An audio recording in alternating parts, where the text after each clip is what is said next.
The night stars shone above the palace, twinkling in the velvety blackness of the sky, and it was on that evening in the royal palace that the main character's life turned upside down. A banquet was held in the palace to celebrate the victory in the battle and to recognize the services of Duke Vanderlyck, who played a key role. Present at the banquet was Lady Clarissa, a dark star in the sky of splendor. Her black, luxurious dress seemed to be woven from the night itself. Her eyes were especially striking dark blue, deep, like bottomless lakes, in which both light and shadow were reflected. The guests noticed the Duke's arrival. The conversations in the hall immediately died down, and the ladies' gazes turned in his direction. Duke Albert Vanderlyck walked in with a confident gait, exuding authority, and his dark suit, impeccably tailored, emphasized his stately figure. The ladies were shy, trying not to attract his attention, but at the same time they hoped that he would honor them with his glance. A young gentleman entered with the young man, and all the ladies, as soon as they saw him, simply squealed with delight. This boy was Eric Vanderlyck, a young lord who was making his first appearance at a social event. The ladies began to whisper, which meant that the rumors that the young gentleman would appear at the banquet were true. The Duke, as a wise ruler, understood this game and skillfully used it, creating an aura of strength and power around himself. The girls couldn't stop discussing the appearance of the venerable gentleman and the cute young lord. House Vanderlyck served as the northern shield of the kingdom of Odoron, and they held off enemy invasions on more than one occasion.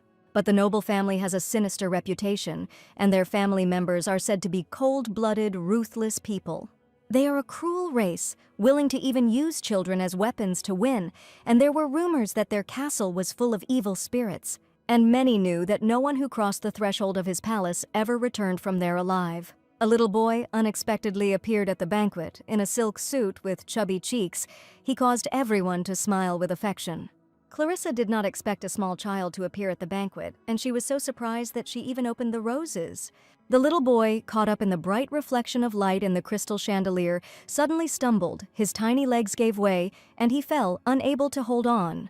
The baby began to cry loudly, and everyone understood that this was bad because if you anger the Duke, he will not spare even the child. There was silence, broken only by the quiet sob of a child. Everyone froze, waiting for the Duke's reaction.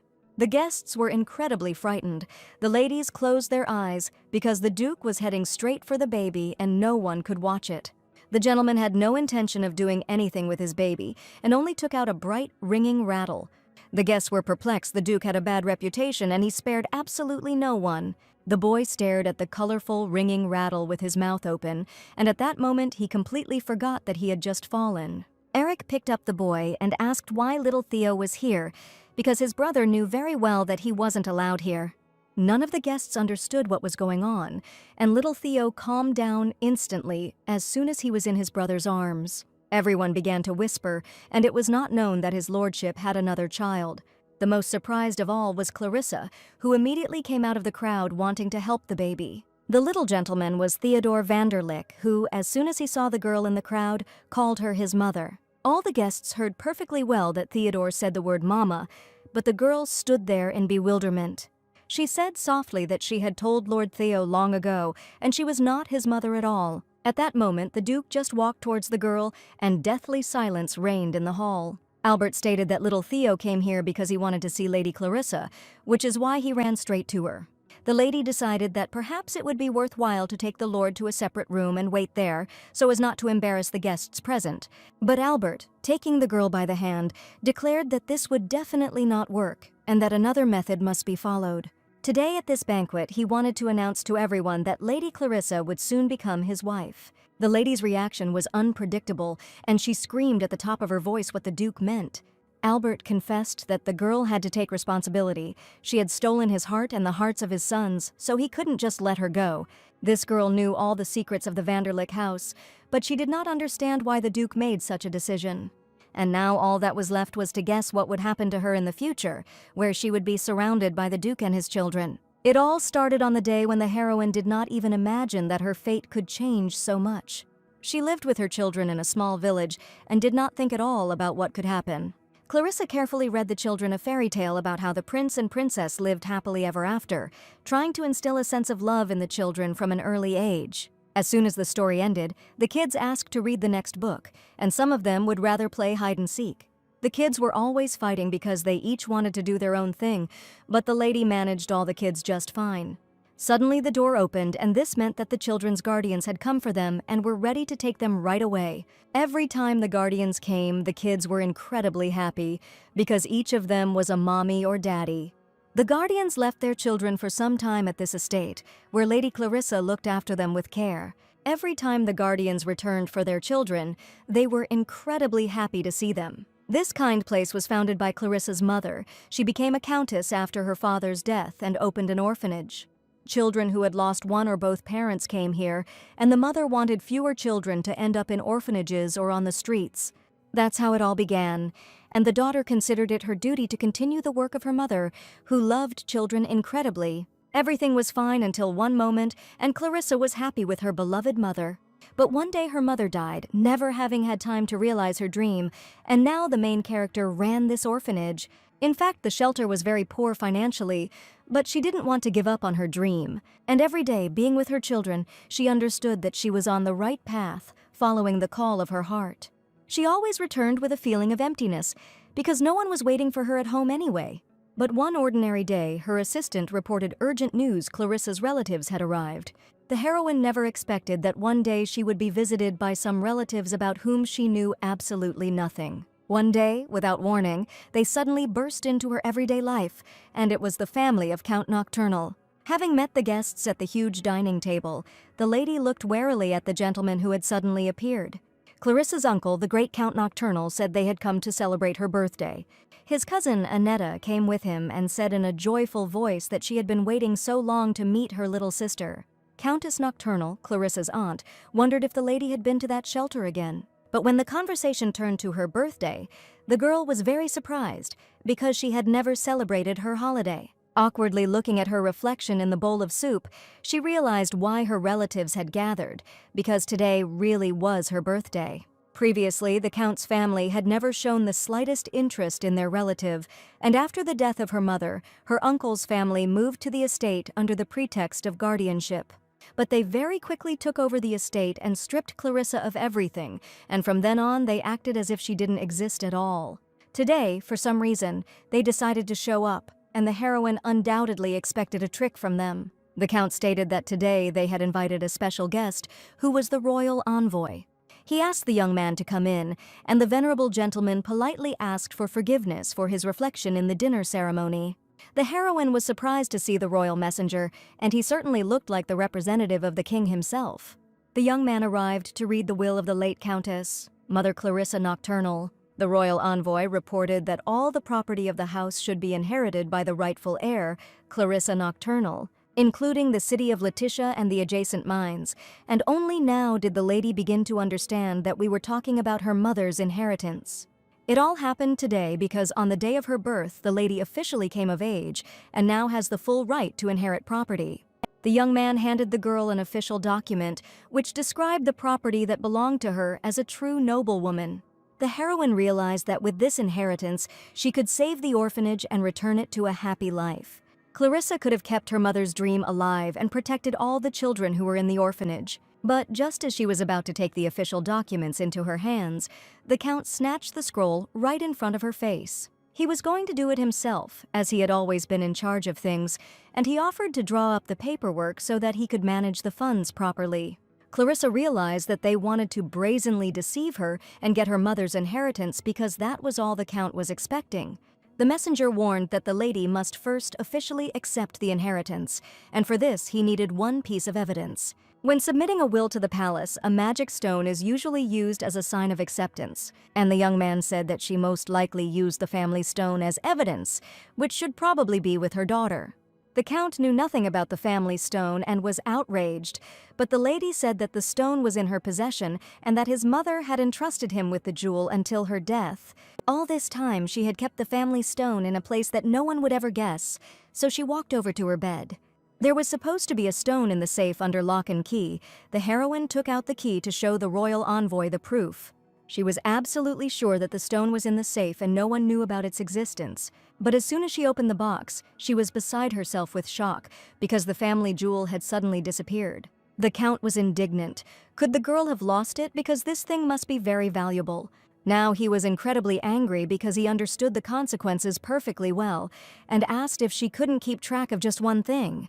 The Count had always been impudent and rude, and even a stranger did not stop him from calling Clarissa useless and helpless. He threatened the girl to find this stone immediately, because if she did not find it, she knew very well what would happen to her shelter. He angrily declared that the girl was obliged to sign the document, and swore that only in this case there would be no orphanage children. In his opinion, the orphanage was dirty and useless, and the children who lived there were not worth even a few coins. Clarissa had always known what kind of greedy and evil people these were who were just waiting for her to come of age. For just one moment, because of her kind and noble soul, the heroine allowed herself to hope for the best.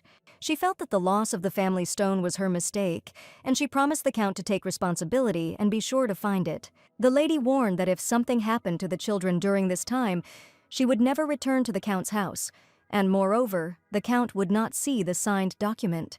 The Count was beside himself with rage, and the girl declared that he would finally be able to pay off that brothel, and his aunt would pay the crazy bills for her useless jewelry. She knew perfectly well where all the money went, on entertainment and useless trinkets, but the royal envoy did not want to hear it at all. The Countess and Countess continued to quarrel while their daughter tried to contain her angry emotions. She asked her parents to shut their mouths immediately, but no one was going to listen to the young lady. And while they continued to argue, Clarissa realized that she needed to leave this hellish place as soon as possible. That same evening, she packed her things and fled from the Count's estate, which was her mother's home. Before this incident, Annette had been acting rather strangely and was already preparing for Clarissa's coming of age, having learned that the magic stone could not be returned. She found out the information that the magic stone was bought by Duke Vanderlyck himself, and it could not be bought back under any circumstances. Clarissa had been keeping an eye on Annette for a long time, who was acting suspiciously, and the heroine was right, because the young lady sold the stone to the merchant for pocket money. At that moment, she simply stole the stone from the lady's box and had no idea how valuable this thing would turn out to be.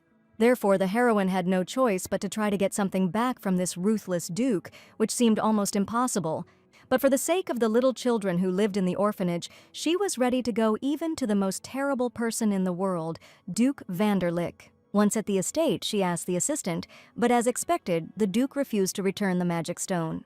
Clarissa insisted that she be given the opportunity to discuss this with the Duke himself, but the young man recommended that she leave the room. In fact, the heroine knew that it would not be easy to return the magic stone, and decided that she would have to look for another way. But she noticed a strange thing. The estate was too quiet, and she did not meet a single servant. Suddenly, while in the corridor, she heard a loud sound and immediately realized what it was. It was definitely a baby crying, but she also felt the cursed magical energy, and something was clearly happening here. There were many terrible rumors about the Vanderlyck family, and one of them was that they used children to win. Therefore, the heroine, not listening to the assistant, became afraid that the child might be in danger and ran up the stairs. She ran towards the baby's cry and found herself in one of the strange rooms that looked like a nursery. In the middle of the room stood a cradle in which a small baby lay alone, crying loudly throughout the palace. With trembling hands, the lady wanted to rock the cradle, but she was afraid of the Duke's anger, because here she was, a complete nobody. Surprisingly, she saw the family magic stone nearby and finally understood where it was. The voice that came from behind her was quiet and cool, and he wanted to know what kind of lady had entered the room. Clarissa felt goosebumps run down her spine from that dark voice, and she heard the clear ringing of a sword. Perhaps she would meet her end right now for breaking into the Duke's palace, so the heroine closed her eyes and waited for what would happen next. It was the owner of this estate, the same infamous Duke who was right now standing behind the girl. She understood that he was holding his sword in his hands and could cut off her head at any second, so she decided to turn around. As soon as she turned around, all her fears disappeared, because instead of a bloody sword, she saw a bright, colorful rattle. The Duke was holding it in his hands, and he looked incredibly funny with this cute little thing. Holding a child's toy in his hands, the Duke continued to silently look at the stranger who had appeared in the room. At the very beginning, Clarissa hurried to take the little baby by the hand so that he would finally calm down and stop crying. The Duke could not believe his eyes, and the baby really did not make a sound anymore, holding the woman's hand with his tiny fingers. Now, he wanted to know who was standing in front of him. The stranger had suddenly appeared in the children's room and was not supposed to be there. The lady politely stated her name and said that she had come to speak with the Duke on a very important matter. But suddenly she felt a powerful burst of magic and also heard a loud child's cry. Albert asked how the girl managed to make the baby stop crying because every day he tries to overcome his loud cries. The lady herself did not even understand when the baby stopped screaming. Only now did she notice that he grabbed her hand and held it tightly with his little fingers. The heroine suggested that perhaps the child had rocked himself to sleep, but the Duke understood that he now needed to talk to the stranger in person. Albert told her to follow him, and Clarissa obediently followed the cool youth. Well, she remained alive, and the Duke did not cut off her head, and now she was ready to discuss anything with him. But for a moment the lady stopped, and if you think about it, that damn magical energy she felt earlier suddenly disappeared. The lady went into the drawing room, and the Duke sat down opposite her, wanting to ask the girl many questions. The first thing she asked was what kind of child was lying in the cradle, and Albert immediately admitted that the baby was his son. Having found out all the information before the visit, the heroine was sure that the Duke must definitely be alone. She never believed all these terrible rumors about the gentleman and assumed that he must turn out to be a fair man. But she was afraid that if he really was going to use the child, she would have to intervene in this terrible story. At that moment, the baby, who was lying nearby in the stroller, began to cry loudly and shrilly throughout the entire estate.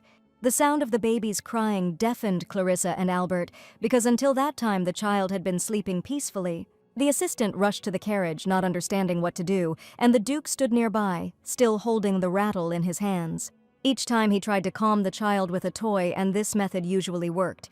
So Albert started shaking the rattle in front of the baby, and the sound fortunately began to calm him down a little. But this lasted only a few seconds, and the next moment, the rattle flew straight into the venerable gentleman's face. Clarissa saw that the relationship between father and son was completely cold, and the baby did not trust him. So she suggested that the Duke take the baby in his arms so that he could feel the warmth of his parents. Albert clumsily took the child in his arms. It was obvious that he was doing this for the first time.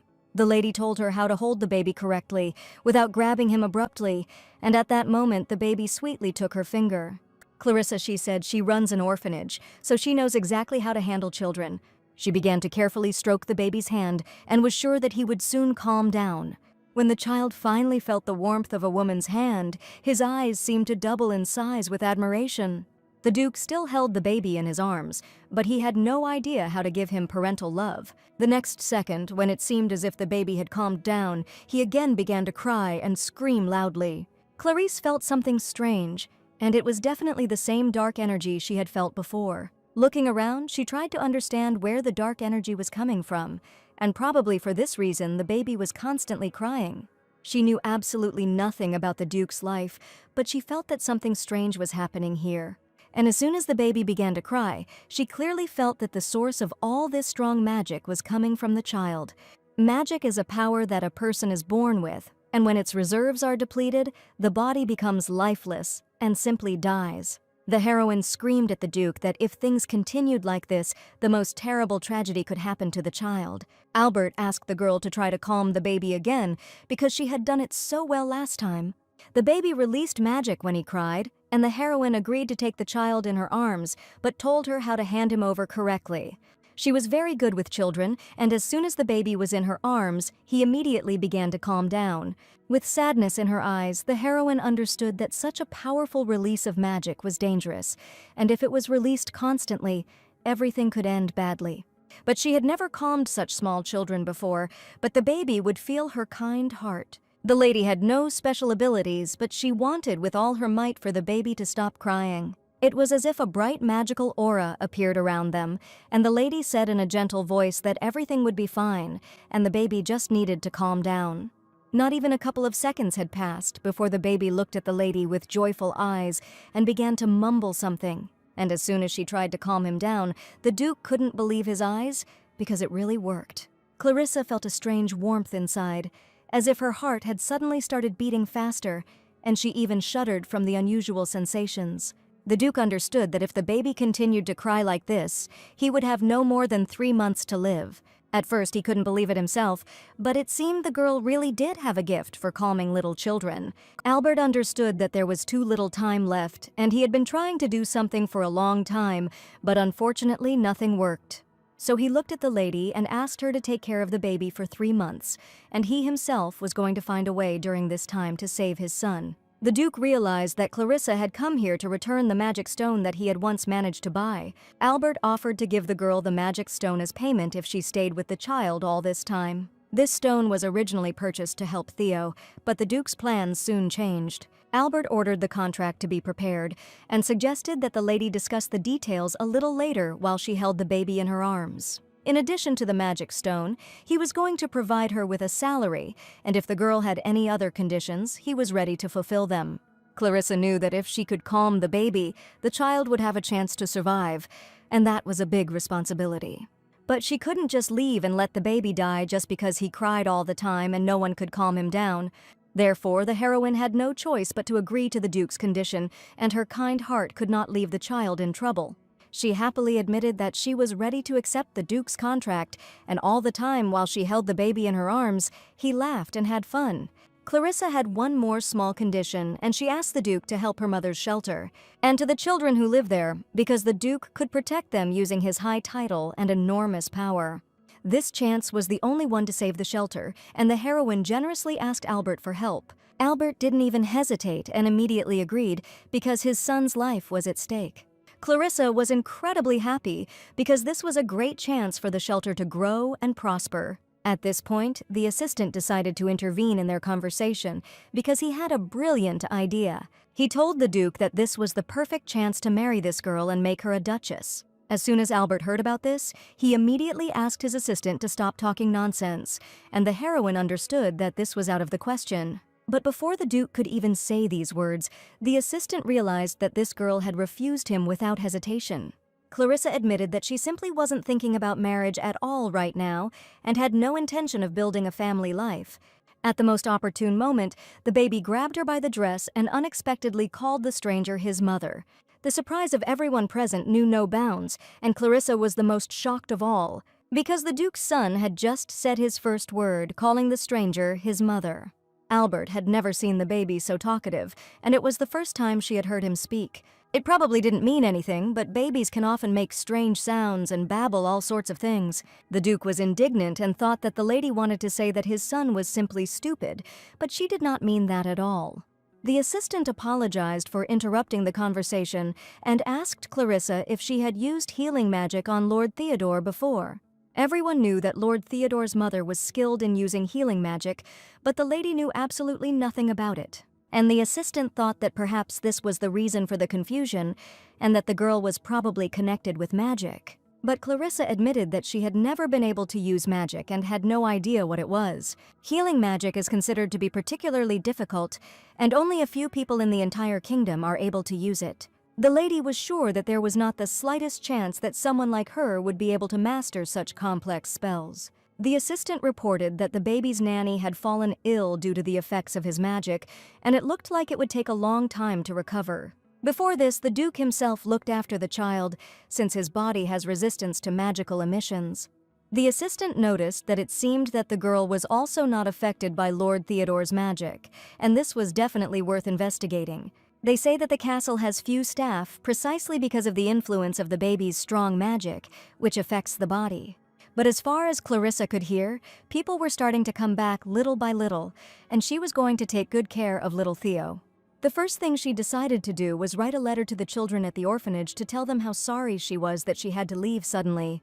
She wrote that the children should not worry about the orphanage because the Duke promised that he would protect them until her return. When Clarissa finished writing the letter, she felt that she had done a very important thing and informed the children of the orphanage about her absence. She even imagined how the kids reacted to the appearance of the Duke's knights, and everyone was probably just in shock. At that moment, strange sounds came from the baby's crib, and probably little Theo finally woke up. He opened his little eyes and tried to grab something in the air with his chubby little hands. The lady realized that she needed to get some clean clothes and change the baby before he fell asleep again. In the chest of drawers next to the crib, the heroine found a cute shirt that she was going to put on Mr. Theo. Today the baby didn't cry at all, and only made strange sounds that babies usually mumble. Looking with joy at the awakened Theo, the lady asked for forgiveness in a calm voice for keeping him waiting. But suddenly the heroine heard that there was definitely someone in the room besides her, and this was definitely not the Duke. Suddenly she saw young Master Eric, who quickly took the baby from the crib into his arms and looked menacingly at the girl. The boy's gaze was incredibly angry, as if he was afraid that the heroine would harm his brother. He ran as fast as he could towards the balcony, holding the baby in his arms, while Clarissa screamed and tried to stop him. The lady was incredibly excited and ran to the balcony, managing to see how the young gentleman used magic and deftly jumped straight down. Little Theo cried in his arms, and the young master suddenly noticed how the magic had unexpectedly dissipated. If he had used it, he would have landed without any problems, but now the boy was flying down with a baby in his arms. Clarissa tried to stop him, but the young gentleman was so agile that she only managed to see him jump down from the balcony. But the lady was also incredibly smart and managed to grab the boy right by the arm so that he wouldn't fall. Since the young master's magic had disappeared without a trace, if these hadn't grabbed him, he would have simply fallen with the child in his arms. Eric was also scared because he was sure that his magic had simply disappeared somewhere, although this had never happened before. Clarissa tried with all her might to hold the boy with one hand and tried to stay on her feet so as not to fall down with him. As soon as she took his hand, for some reason, a magical whirlwind swirled the heroes, and they landed smoothly on the ground. It was simply incredible and quite strange, but for some reason the magic appeared again when the girl took the young master's hand. Now the three of them were sitting on the grass, having avoided the terrible fall, and the young gentleman understood what danger he had just exposed his brother to. He didn't understand what was happening, but he realized that the magic had definitely dissipated for just a second. But then she appeared again, and that is why the heroes did not fall from the high balcony. The boy was shaking, holding his brother in his arms, while the heroine tried to find out if he was hurt anywhere. Clarissa was extremely glad that the situation had turned out this way, but she was still dissatisfied with the young master's behavior. She looked at him menacingly and warned him that he should never climb or jump from the second floor again, because it was too dangerous. In Eric's arms, who began to cry very loudly, and even the young master was frightened by how deafening the sound was. Clarissa asked to give the child to her in order to calm the nervous baby. She extended her hands caringly for the young gentleman to give him the child, and told him that she had recently become his nanny. Eric continued to look angrily at the girl, although he understood perfectly well that he would not be able to calm his little brother down. He said they had a lot of nannies, and every time they showed up, Theo only got worse. And at that moment, Clarissa realized that the boy had been trying to protect Lord Theo all this time, and his rage was precisely for that reason. The Duke's assistant ran up to them, probably having heard in the estate that something was happening in the courtyard. He heard a loud noise and immediately hurried to the yard. The young man was so scared that he thought his heart would stop, but fortunately, everything was fine. Clarissa apologized for the noise and admitted that none of them were hurt, but she didn't even notice that blood was pouring from her hand. The lady asked no one to worry under any circumstances, stating that it was a small scratch and it would heal on its own. After living with children from an orphanage, where the lady constantly received some kind of bruises or abrasions, she was accustomed to minor injuries. But the young master cried out, "Even small wounds can become inflamed and lead to death," and he read about this in a book. Eric quickly handed the baby over to the assistant, but he himself was incredibly worried about what had happened. There really was a huge scratch on the girl's hand, from which blood was spurting. Eric hurried to help the girl. He knew about proper first aid, when the wound must be washed with clean water and then stop the bleeding. The next second, the scratch on the heroine's hand began to instantly heal, and she realized that the boy was using healing magic. She remembered the assistant had said that Lord Theo's mother could use healing magic, and probably the Duke's son had the same ability. And at that moment the young gentleman was incredibly sweet and caring, because he had just helped the girl heal her wound. Clarissa was delighted. The gentleman was still very young, but could already use such a complex healing spell. Eric couldn't stand the praise and, embarrassed, ran away as fast as he could. The assistant was surprised, because he had not seen Lord Eric express his strong emotions in such a way for a long time. The Duke was supposed to introduce the new nanny to Eric tomorrow, but it looks like he arrived earlier than expected and no one had time to explain anything. Taking the young lord in her arms, the girl realized how much her brother adored Theo and how worried they were about him. Lord Eric turned out to be a very loving man when it came to family, which is why he tried to protect his brother from the stranger. After the unexpected situation, the nanny returned to the child's room and held him in her arms the entire time. But young Master Eric kept a close eye on what was happening behind the half-open door because he expected a catch in everything. Clarissa wanted to be friends with Eric if she could, but right now the boy was just angry. That is why he kept his eyes on the new nanny all the time and watched as she changed and bathed the baby. The heroine understood that if she tried to talk to him, he would most likely run away, and now she decided to focus on her duties.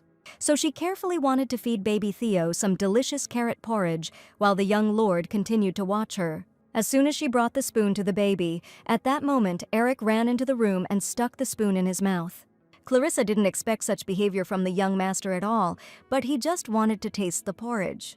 He said this not because he didn't trust the new nanny, but simply because he wanted to make sure the porridge was actually tasty. Clarissa was scared at first, but then she realized that the boy was just worried about his brother. And she wasn't even going to pay attention to his cries that she was extremely suspicious and was thinking of bribing him with food. At that moment, the young gentleman ran out of the room and told the nanny to simply wait where she was. But she continued to go about her duties and did not understand whether she really looked so suspicious. A few days later, the young gentleman behaved in exactly the same way, constantly hanging outside the door of the children's room and trying to understand what the new nanny was hiding. The young gentleman didn't trust anyone, and Clarissa seemed scary to him because all the previous nannies were bad. He was always standing behind the door, but this time something unexpected happened. The young gentleman simply burst into the children's room. Through the half-open door, he saw what looked like a girl trying to seduce Arnold by putting her hands on his face. The boy could not contain his rage and shouted for the nanny to get away from his lordship immediately. Clarissa never thought that the young master would burst into the room like that, and she actually stood next to the Duke. Eric seemed to be expecting just that, and declared that the new nanny had finally shown her true colors and was using Theo to win the Duke's favor. He was sure that the girl was trying to seduce him, so he burst into the room and declared that he would never give in to her deception. The Duke grabbed the boy by the hand, because the young gentleman was indeed behaving too insolently. He ordered him not to use magic so frivolously, and Eric could not disobey Arnold. One cold glance from the Duke made him feel uneasy, and the young gentleman immediately tried to calm down. The Duke held his hand tightly, and the boy, nervously, asked the gentleman for forgiveness. Clarissa assumed that there had probably been a misunderstanding, and the young gentleman had not burst into the children's room for no reason. Perhaps he simply came to see how his brother was feeling, who was now taking a bath, splashing and enjoying himself. The lady told Eric that the young gentleman was having fun while being bathed, but the Duke accidentally got some hot water on him. That was why Eric found the girl and the Duke standing opposite each other, because Clarissa was simply trying to wipe the hot water off his face. The Duke asked the young gentleman not to jump to conclusions about the new nanny they had, and he was sure that even if this woman really had such a plan, he still would not have given in. Arnold understood perfectly well that Clarissa had never even thought of taking advantage of his title and seducing him. The heroine had never really had such an intention, but after these words she felt as if she had been rejected. Arnold looked at Eric with a menacing gaze. The boy realized that this time he was completely wrong. The Duke himself had no intention of ever marrying, since he had clearly stated earlier that it was for this very reason that he had adopted the young gentleman. Eric realized he had done wrong when he burst into the room and started screaming. And only now did the heroine learn that the young gentleman turned out to be the Duke's adopted child, and not his relative at all. Arnold understood that Eric was trying to protect Theo, but he warned the boy not to worry about anything else. Eric was well aware of his guilt, and understood that he had done wrong, and the Duke's serious attitude was fully justified. The Duke's shirt was wet from bathing the baby, and he went to change, warning Clarissa that the rest of the duties were hers. This situation was incredibly awkward, and looking at the upset young master, the girl understood his feelings perfectly. Lord Eric apologized for his strange words, and also wanted to leave the children's room so as not to embarrass the new nanny. But she suggested that the young master stay with her, because the little lord was still in the bath, and it was supposedly difficult for her to cope with him alone. So the girl thoughtfully handed the boy a towel and asked if he wanted to help bathe his brother. At first the young gentleman felt awkward and looked at the nanny in surprise, but then he reached out with his small hand for the towel and agreed. Eric, with all his care and kindness, began to wipe the baby, and the nanny prompted him on how to properly handle the child. The young gentleman treated the baby like this for the first time, and was even surprised at how pleasantly he smelled after bathing. After a pleasant bath, Clarissa carefully changed little Lord Theo into clean, washed clothes. And after the bath procedures, the baby burst into laughter and was incredibly happy, which had never happened to him before. Clarissa replied, "The baby just beams when his little brother is looking after him, and Lord Theo must adore his big brother." When the Duke tried to bathe the baby, he cried loudly and splashed around in the hot water all the time. Now that Theo was in the arms of his beloved brother, he simply blossomed and smacked his pacifier contentedly.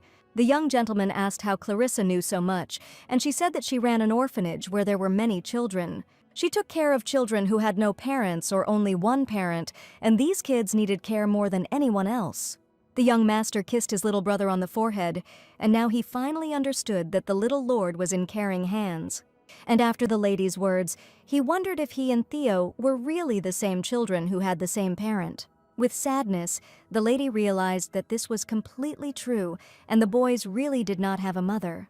And for her, caring for these children was almost no different from caring for children who were in an orphanage. But as soon as the lady said this, she immediately covered her mouth with her hand, as if she had said something bad. After all, Eric in her head was already starting to scream, "They are the Duke's children, and there is no need to compare them with commoners." But the young gentleman did not answer this, and the lady understood that Eric would not go into details and would not be offended. He only asked how far away the shelter run by the new nanny was from here. The shelter required a carriage ride and was located on land that belonged to the heroine's family. The young gentleman thought that if his lordship gave him permission, he would be happy to go there someday. Clarissa didn't even expect that Eric would want to visit an orphanage with small children without her request. And as soon as she heard this, she was incredibly happy and was ready to happily meet Eric on the threshold of the shelter. Clarissa was so happy now, just from these words, and her feelings could not be described in words. But the young gentleman was callous in expressing his emotions. He pulled his hand away, declaring that the lady should not think anything, and that supporting such places was simply the duty of a nobleman. The young gentleman again lost control of his emotions and ran out of the children's room while the lady looked after him sweetly. She had no idea what to expect from Eric, but now she was glad that she had finally gotten along with young Lord Eric, and she was sure that their relationship would be wonderful. Life at the estate went on as usual, and today Lord Theo was in a good mood and did not cry. So Clarissa felt like she would now be able to write an excellent report on the days she spent here. She walked along the huge corridor of the palace, and her attention was drawn to the screams coming from the courtyard of the estate. Looking out the window, the lady saw an enraged knight scolding the young gentleman and shouting that he was not listening to him at all. The knight was indignant that the little boy couldn't even hold a sword and was completely unfit to be the Duke's heir. Unfortunately, Clarissa found herself in a situation where the fencing instructor was scolding the young master. He was furious, as if the boy was afraid of the sword, and confidently shouted that he had no pride at all as a true heir, and the mentor allowed himself to say hurtful words if the boy continued in the same spirit. He would again lose people close to him. The young master could not stand the furious aggression of his mentor, and throwing away his sword, he ran away straight from the lesson. Clarissa witnessed this, and saw the young gentleman running desperately with tears in his eyes. She was not going to leave this situation unattended, and loudly stamping her heels, she immediately headed towards the Duke, wanting to tell him in great detail about what was happening in class with a rude teacher. She just happened to catch Arnold in the corridor and began to say something excitedly, while the Duke did not understand a word. Clarissa immediately told about what she saw, how Lord Eric was engaged in fencing, but his instructor acted too meanly. As soon as she began to speak about the young master, the Duke's scarlet eyes flashed angrily, declaring that the girl should only be responsible for Theodore. And he asked her not to interfere in matters that concerned young Master Eric anymore, because it was none of her business. The heroine felt very awkward because she just wanted to help Eric because she saw an inappropriate situation. Looking at his watch, the Duke coldly stated that it was time for her to report on her duties and not poke her nose into other people's business. He asked to follow him and wanted to hear her out right now in his office about how things were with Theo. The girl was incredibly worried. Right now, Lord Eric was probably crying in his room, and would he be okay? That same day, the Duke's assistant was indignant that he himself heard it from Lady Clarissa, and perhaps the Duke should work on the way he expresses his thoughts. The Duke asked not to interfere in matters concerning Eric, but the assistant could have rephrased his words, and they would have sounded less rude. He understood that the nanny did not like it, but he did not see how the instructor behaved during the lesson. In fact, Arnold is still not used to life outside the battlefield, especially in dealing with women. The assistant understood his feelings, but this was no reason to turn a blind eye to what was happening, because the mentor was really wrong. During dinner, the Duke carefully studied the documents containing Clarissa's report on the performance of her duties. This was data on the Lord's magical activity, and the number of emissions, the date, and even the change in physical condition. Everything was recorded with incredible accuracy. The assistant looked closely at the documents, and it was truly astonishing, because he clearly saw a noticeable decrease in magical emissions. In a private conversation with the Duke, he suggested that it seemed that this woman could really break the curse of the Duke's family. Arnold wasn't going to rush to conclusions, and for now, this was just a great opportunity to save his son. All this time, Clarissa was restless and wondering if everything was okay with Lord Eric after the terrible lesson. She was incredibly worried about the boy, even though she was just a nanny for baby Theo. But she couldn't do anything and was worried about the young master, but now she needed to focus on studying magic. Since baby Theo had fallen asleep, she left him with a temporary nanny who was the Duke's assistant. Entering the library, she did not notice that Lord Eric was sitting at the table, reading healing magic and medical books. There was a pile of various books lying on the table next to the boy, and Clarissa wondered if the young gentleman was really studying all of this himself. She couldn't even imagine that at such a young age, Eric had already read so many books. But the boy looked at the nanny with bewilderment. The lady said that she herself secretly tried to study on her own, but she was never able to become as smart as Eric. The cousin took everything from the heroine and said that it was pointless to spend money on her education. And it turns out that the young gentleman was incredibly similar to Clarissa because he also sought to gain knowledge and read many books. The heroine was happy because she had just made sure that the boy was okay and was very afraid that he would be depressed and in a bad mood. She politely asked to sit down next to the young gentleman, admitting that she would like to talk to him. But Eric still couldn't get over his embarrassment, and he ran away again screaming, "Who would want to study with someone like Clarissa?" After visiting the library, the heroine asked the assistant why Lord Eric was studying on his own and whether he really didn't have a teacher. Healing magic and medicine were not considered mandatory subjects for a future duke, and the duke's assistant told him about this. Instead of lessons, they decided that now the young master should focus on fencing and not be distracted by other training. Ever since his parents died, Eric had come to hate swords, and the Duke was also worried about it, but the lady was sure that such an approach could do harm. But she had no idea that the boy's parents had died tragically, and only found out about it now. Young Master Eric and his brother were orphans, children of the current Duke's elder brother, and after his death, the Duke inherited the title and took custody of his two sons. And finally, the whole truth was revealed to Clarissa that these children were indeed adopted. Every time Eric held a sword in his hands during training, his hands shook violently and his body did not obey at all. For him, the sword did not even look like the most terrible weapon, but something unimaginable that instilled wild horror in his childish soul. Therefore, the boy could not even hold it in his hands, and as soon as he tried to take it, the sword fell to the floor with a crash. During the lesson, the mentor again shouted at the young gentleman to pull himself together and accidentally found the notebook that he had taken with him to training.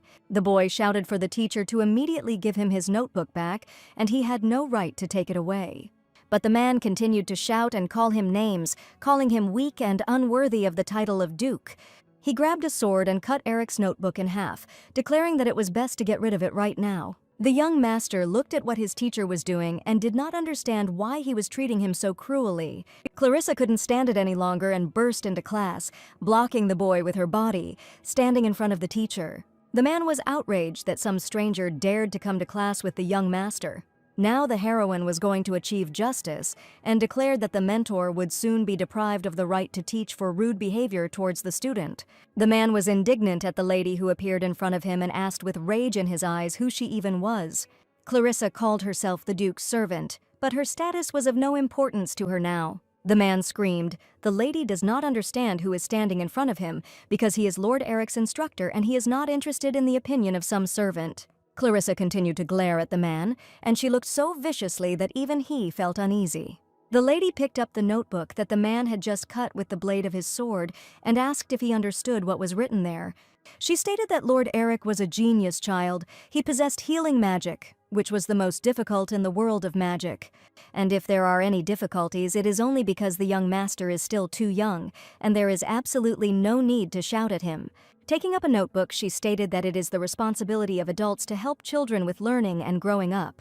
The mentor kept pointing his finger at her, the rude guy kept shouting insolently, and the lady hinted that something was wrong with his mentoring. Clarissa was incredibly polite, but the man raised his voice, didn't even try to understand the situation, and it was absolutely incompetent. No matter how politely the nanny spoke to him, the man could not contain his rage and swung at the girl. Clutching Eric's notebook tightly to her chest, Clarissa saw his hand in the air and closed her eyes in fear. She didn't feel any pain at all, and she realized that the man didn't even hit her, although he clearly intended to. He never did what he had planned, because a strong male hand grabbed his hand.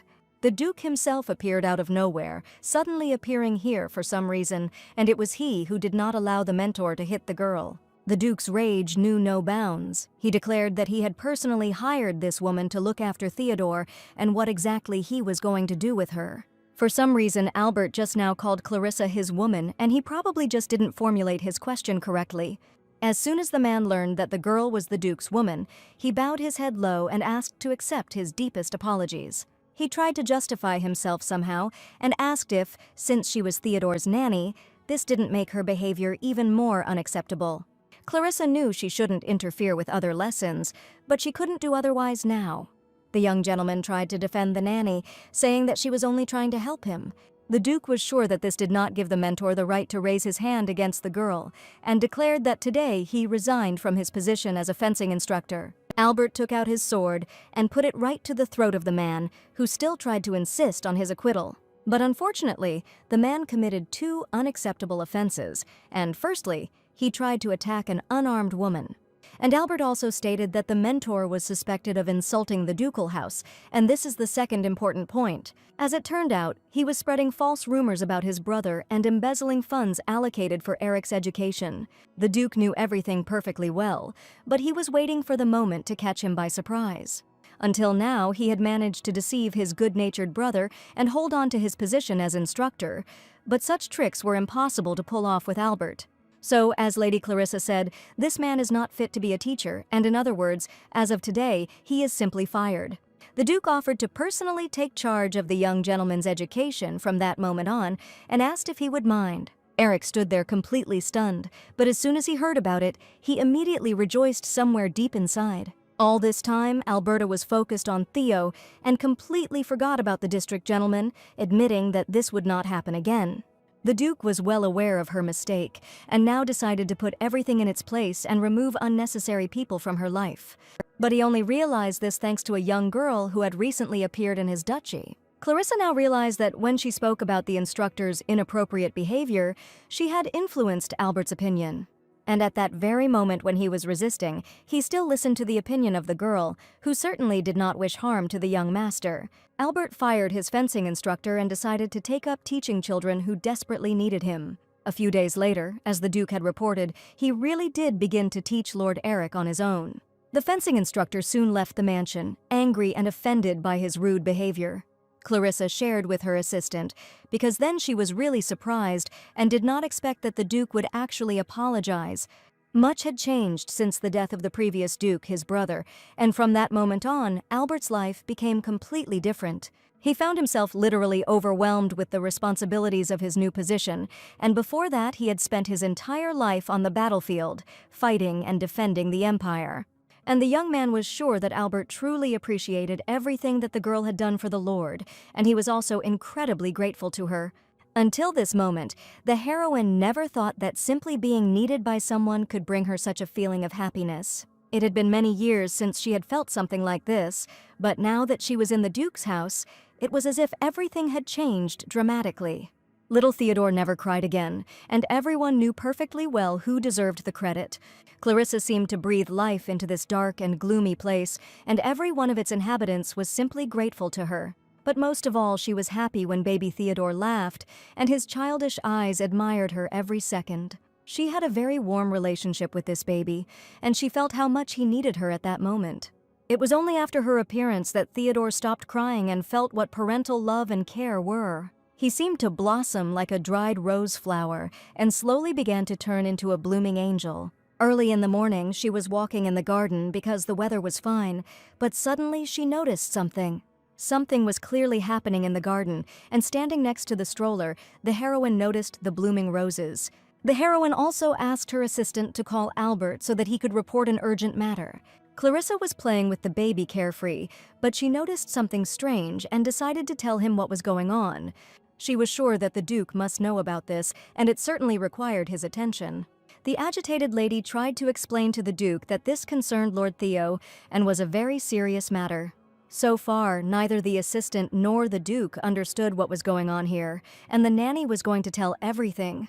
Sighing and closing his eyes, the Duke asked to tell everything in the smallest details in any case. In a garden where there had never been flowers, fragrant roses suddenly appeared, and the nanny was sure that the baby's energy was involved. Usually, small children could not use magic, and it was almost impossible, but the flowers suddenly blossomed, and the magic was related to life energy. The heroine wasn't sure if the young lord could do it again, but just recently the flowers were wilted and almost dying. It seemed like the magic worked when the baby smiled, and Clarissa was sure that if she could make him smile again, the magic would come back. These words sounded incredible, and the Duke could not even imagine that the baby possessed such power. The nanny carefully held the baby in her arms, but as soon as the Duke approached him, the baby immediately stopped smiling. For some reason, in his eyes, the Duke looked like an evil demon with red eyes, which he was afraid of. Lord Theo was still afraid of the master's face. He began to cry loudly again as soon as Albert approached him. Clarissa was sure that it was all in the gentleman's facial expressions, and she asked him to at least try to smile. Albert didn't understand why he had to do this, why the baby cried when he saw him. The Duke was the young lord's adoptive father, and Clarissa was sure it would be much more effective, so the Duke listened to her and tried to smile. As soon as he smiled, the baby cried even harder, and the nanny did not understand why the gentleman had such a fierce look. The assistant covered his face with his hand to suppress the hysterical laughter that the master's so-called smile caused him to experience. He laughed, and even tears flowed from his eyes, because his lordship was truly serious and he had never seen him smile. With this smile, the gentleman looked more like a wily villain than a sweet young man trying to smile at a child. Having placed the baby in the stroller, the lady realized that she had to help the gentleman learn to simply smile. She walked up to him and offered his fingers to his mouth, showing him how to do it correctly so as not to terrify those around him. His cold expression was frightening, and the heroine tried to relax his eyes so that the gentleman's expression would look a little softer. The young man smiled, and Clarissa finally managed to turn the Duke's frightening face into something sweet and pleasant. Suddenly, he took her hand, and for the first time someone came so close to him, and at that moment he realized something. This girl is not afraid of him at all, not afraid of his bright red, frightening eyes and fierce gaze. Clarissa didn't even realize that she had approached the Duke and touched his face with her gentle hands, and now the young man was very close. At that moment, a loud laugh came from the carriage, and the heroes turned towards Theo to understand what was happening. The baby really did laugh out loud, and the flowers around him continued to bloom and became even brighter. Now the Duke saw with his own eyes how the little lord, expressing joyful emotions, displayed magical abilities. Finally, when the gentleman smiled, little Theo was delighted, and the lady carefully took him in her arms, hugging him tenderly with all her heart. When the girl hugged the baby, it was as if a bright magical energy was hovering around them, and the Duke immediately noticed it. The garden was filled with bright pink roses, which continued to bloom from the ringing laughter of the young lord. Eric learned about his brother's magical abilities and decided to ask his nanny if she had learned anything else about his magic. It seems Lord Theo has activated magic that releases mana when he cries, and conversely absorbs mana when he smiles. As the flowers bloomed precisely because of this, the young master sadly realized that his brother was probably in danger. Clarissa was surprised by these words, and could it really be that the young gentleman understood this only from this explanation? Eric explained that mana is a vital energy that is inherent in every person from birth. Therefore, the magic that consumes it can only be used by the few who have it in abundance. If you use this kind of magic too often, your mana will run out and you will simply die. But for the young lord, the magic worked when he cried or smiled unconsciously. Therefore, the young master was sure that for a baby with unstable mana, this was extremely dangerous, and Clarissa decided to support Eric. The boy turned out to be just an amazing genius who understood why strange things were happening to his brother. But as soon as the girl took her new master by the hand, he immediately pulled it away, because he still did not know what to do with the warmth of affection. He ran out of the library again and shouted at the nanny to stop pretending to know him well. Eric ran down the corridor of the palace, not understanding what was happening to him at that moment and why he was so angry. He grumbled that something was wrong with this woman and that she was acting too familiar, as if she were more than just a nanny. The boy was most indignant because all Clarissa talked about was Theo and the Duke, as if that was the happiest thing that had ever happened to her. As he walked down the corridor, he suddenly heard the gentleman's voice, and he was probably in the children's room. The boy opened the door slightly to take a look and make sure that he had not misheard. In the nursery, there was a nanny holding a baby in her arms and smiling happily at Duke Albert. The young master felt anger and rage when he saw these two being close and as if they were happy with each other. This time he didn't even go into the children's room, but ran as fast as he could, so as not to burst into tears of anger right in front of them. Today, he decided to feed his little brother himself because the nanny was busy with other things. Before his eyes still stood the picture where he saw Albert and Clarissa, who were chatting pleasantly and laughing. His thoughts were occupied only with this, and the boy could not understand why he was so angry about everything that was happening. He didn't even notice that the nanny called him by name, and only angrily shouted something in her direction. Instead of feeding the child, he accidentally spilled a spoonful of semolina porridge right onto the baby's clothes. Clarissa didn't see anything wrong with this, and offered to bring a change of clothes for the baby since this happens often. The young master stated that he needed to go to sword training, but as soon as he thought about it, his mood immediately became sad. The nanny warned the boy to be careful during training because the sword is a serious weapon. Without saying goodbye, he left the room, and the heroine immediately noticed that Eric had been looking very strange lately. He was too thoughtful, as if he was very worried or anxious about something. Clarissa noticed that when her master trained with the Duke, he always looked like he was in pain. And probably something strange has been happening to Eric lately, and maybe something happened at training. She decided not to contact the Duke and to find out everything herself, while little Theodore was finally fast asleep. The baby was fast asleep in his crib. The lady decided to take advantage of the moment and find out everything in detail. She sneaked into the training grounds where the Duke's training session was supposed to be taking place. The lady saw how the gentleman was looking closely at Eric, who was trying with all his might to hold the heavy sword in his hands. At that moment, the lady thought that it seemed like she had been thinking too many bad thoughts, and everything was fine during the training. Clarissa needed to get back before anyone saw her, but she wanted to observe the lesson. The Duke taught the young master how to use a real sword and told him that the blade had to be dulled. But the more Eric looked at the weapon and held it in his hands, the more real horror was visible in his eyes. All this reminded him of the death of his parents, and every training session was incredibly difficult for the boy. That's why this time the young gentleman even screamed because scary pictures came to his mind. The sword fell from his hands again. Every cell of Eric seemed to tremble with fear, and as soon as he saw the blade of the sword, old memories stirred his childish soul. Seeing that the boy was incredibly scared, the heroine could not help but intervene and ran out of her hiding place screaming. The Duke was surprised, because the nanny definitely shouldn't have been here, but she ran to Eric asking what had just happened. Despite the Duke's words not to interfere in Eric's affairs, Clarissa was still worried about his condition. It was part of her job description, and she came up with a great way to convince Arnold otherwise, by saying that Theo would start to worry if Eric looked tired. Arnold remembered very well that the previous instructor had scolded the boy for not being able to handle a real sword. So the Duke decided to use a different method and told the boy not to force himself to do something he didn't want to do. The young gentleman felt incredibly guilty and apologized to Arnold, although no one was scolding him now. And even the gentleman himself stated that Eric was not obliged to be the one holding the sword if he did not like it at all. But the boy remembered very well his past mistakes in class when his mentor constantly scolded him. He always shouted angrily, If the young man could not hold back even less, he was not fit to be the Duke's heir. This left an indelible pain in the boy's soul, and he, with tears in his eyes, asked Arnold to give him another chance. Each time he tried again and again to take the sword in his hands and cope with the terrible memories that overwhelmed him. This time, a nanny appeared at the lesson, and as soon as the boy tried to touch the sword again, she carefully took his hands. Eric felt the warmth and support that radiated from the nanny, who was kneeling in front of him. She asked Arnold if he was really going to give up Lord Eric, because that had to be absolutely untrue. Clarissa still knew the man very little, but the Duke had always tried to support Lord Theo, and such a man could not just abandon a child. Arnold was very surprised when he heard her words, because he had no intention of giving up the boy. The young gentleman became an adopted son, and he asked if he was needed only to help settle the chaos after his father's death, when power changed. Perhaps when Theodore grew up, he would be able to fulfill this role, and the boy did not understand when the Duke spoke about someone else taking it upon themselves.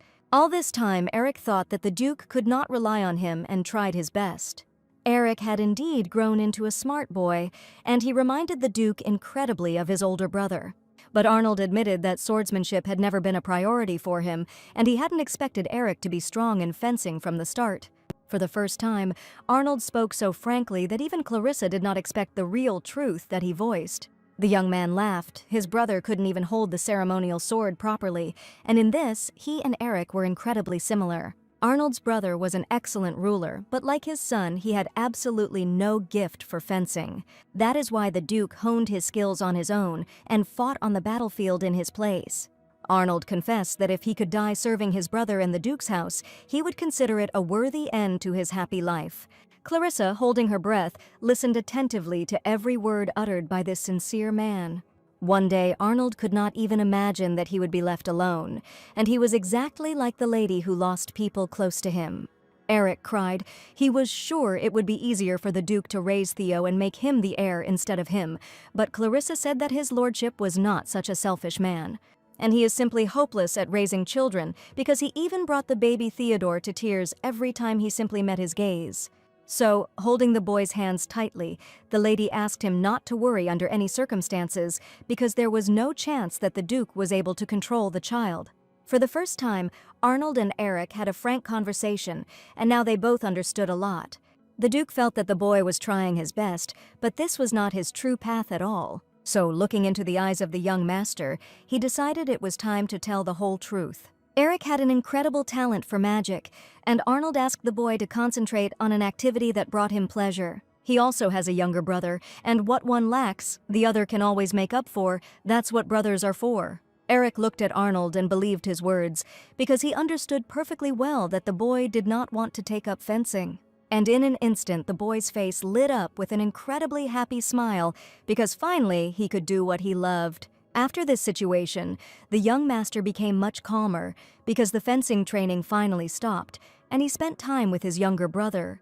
But Clarissa was the happiest of all, and the boy now looked much better and was happy. While the brothers were playing, the nanny was constantly nearby, and Eric decided to ask what she thought about Theodore's birthday. The young gentleman was worried and did not know what to give the baby, so he decided to ask the nanny. As soon as the lady heard about this, she became very excited, because she had no idea when Lord Theodore's birthday was. And she even dropped the box of toys from her hands when she found out that the baby's birthday was already next week. Little Theodore didn't yet know that a grand celebration might await him, where he would be surrounded by the love and care of his loved ones. The Duke would probably throw a party to celebrate little Theodore's birthday, but that was not yet known. Eric only knew that no one had spoken about it, and even the Duke himself had probably forgotten about the baby's birthday. For the nobles, a child's birthday was a special event, and as soon as the lady learned about it, she immediately hurried to the Duke to find out at least something. Before Eric could even say a word, Clarissa ran as fast as she could to Arnold's office. She soon returned incredibly sad and declared that there was no question of celebrating and that everything was in vain. Eric was not at all surprised, because he had already assumed that there would be no birthday. Arnold insisted that Theo's condition was too unstable to arrange a carefree celebration, and besides, they still knew nothing about Clarissa's magic.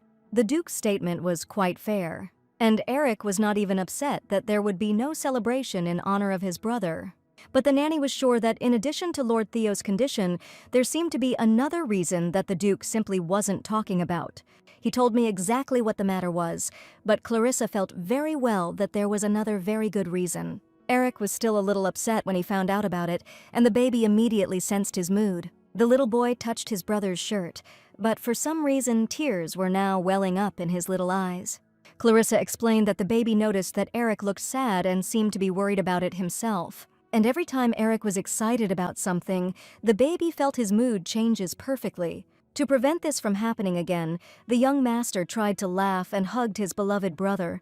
From that day on, little Theodore seemed not to be amused by any games, and tears often appeared in his eyes. Each time the nanny tried to arrange some interesting game, but the baby still continued to frown frequently. Ever since the Duke said there would be no celebration, Lord Eric has been avoiding Lord Theo, probably so that he wouldn't sense his sadness. The baby stretched out his chubby little hands to his brother as soon as he saw him, and the nanny tried to calm the baby down, hoping that everything would be all right. She explained to the baby that his brother was very kind. He just didn't want Theo to see his sad mood. Even if it was a humble reception, Clarissa still wanted to do something for little Theodore. Because it's a wonderful holiday in honor of his birthday, and the heroine and Eric decided to discuss it personally with Arnold. The Duke never expected that this magnificent trinity would arrive to him so suddenly. His assistant was just about to leave because there was a small problem in the trading company and asked the lady to be brief. The lady held the baby in her arms and immediately began with a question about celebrating the baby's birthday. Eric stood by and watched silently as the heroine bravely asked Arnold to celebrate Theodore's birthday. Arnold had already expressed his opinion, but after that he thought for a moment and admitted to Clarissa that now was not the best time for a celebration. Clarissa did this for only one reason, because on her birthday she was always alone and no one celebrated it. And she didn't want these kids to ever know what it was like to be forgotten on their own holiday.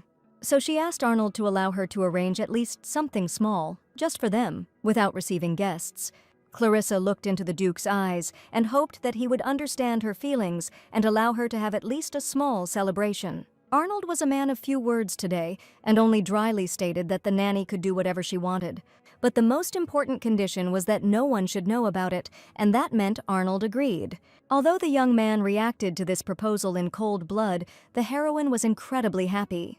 She was sure that the Duke would refuse, but she still tried to insist on her own, given the bitter experience of her childhood. He and Eric were incredibly happy, and the young gentleman looked so happy while little Theodore burst into joyful laughter.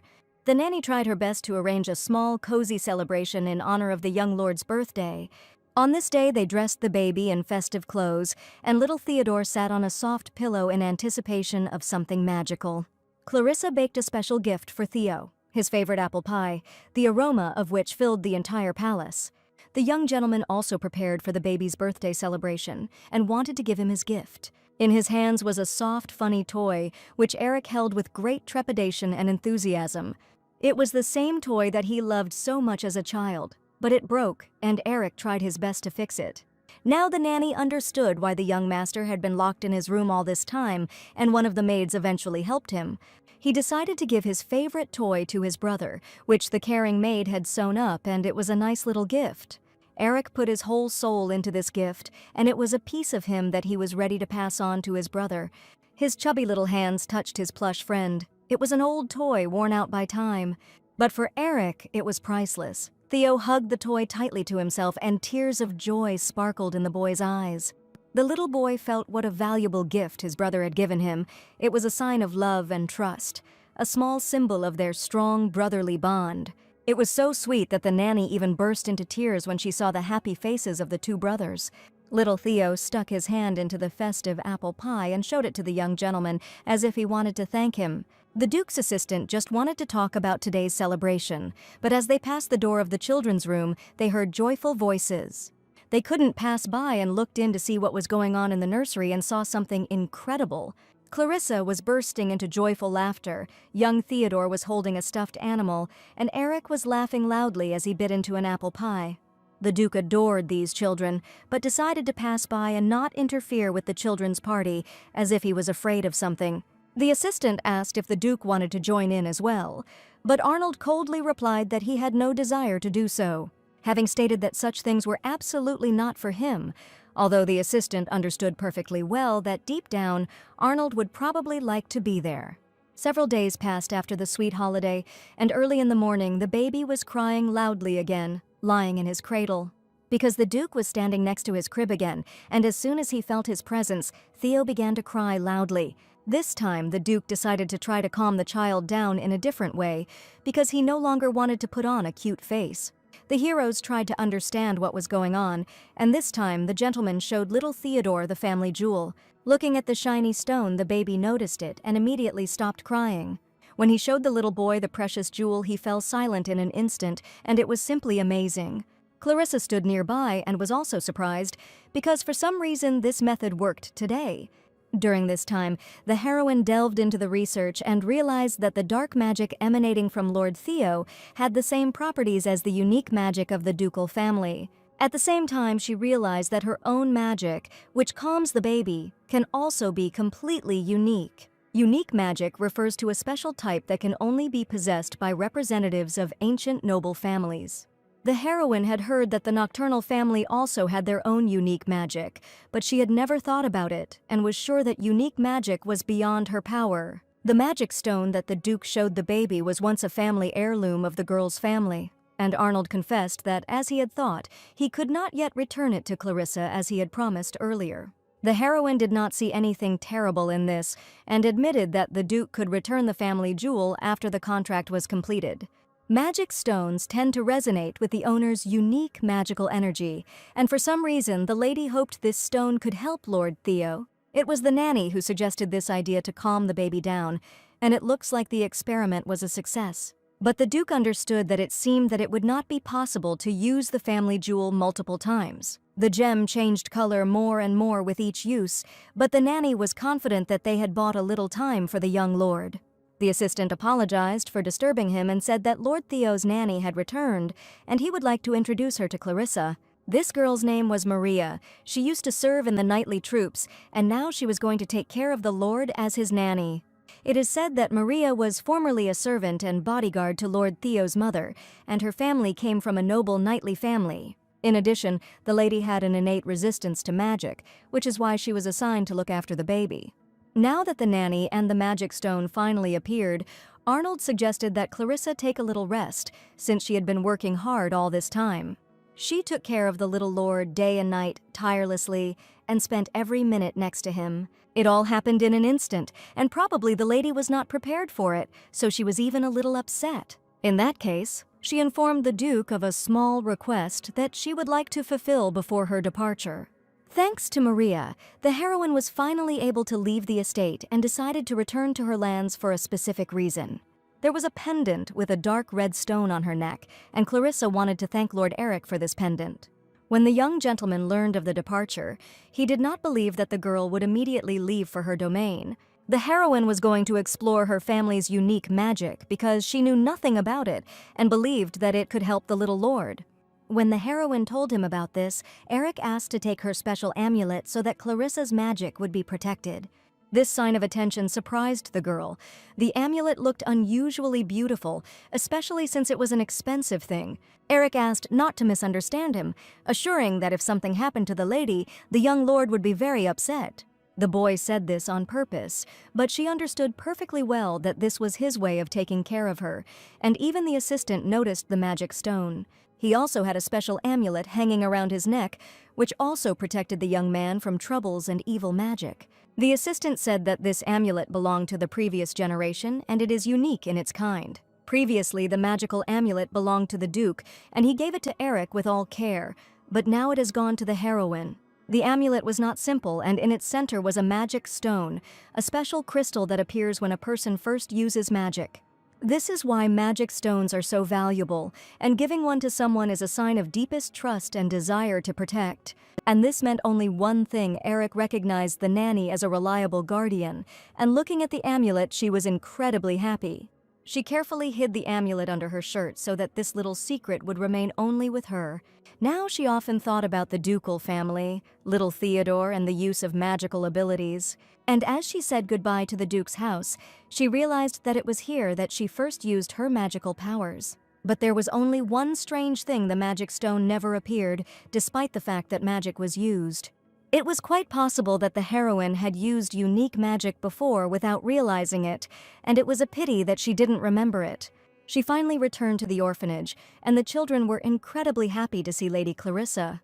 The children rushed towards her, each of them trying to ask something, but most importantly, they wanted to know whether the lady had already finished her work. The kids surrounded the girl, confessing how incredibly they missed her, and all this time they tried to behave well. The heroine said that in fact she still works in the ducal house, she just had an unexpected vacation. As soon as the children found out about this, they immediately became upset because their beloved Clarissa would probably leave the orphanage again soon. The Duke's assistant arrived with the girl, and the kids mistook him for an older brother, immediately inviting him to play.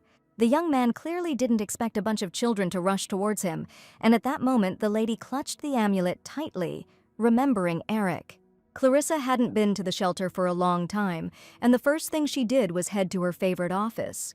She was overcome with strange sensations, memories of her mother, and after a long absence, everything here seemed very strange. After her father's death, she heard that her mother moved all the important documents and records to the estate.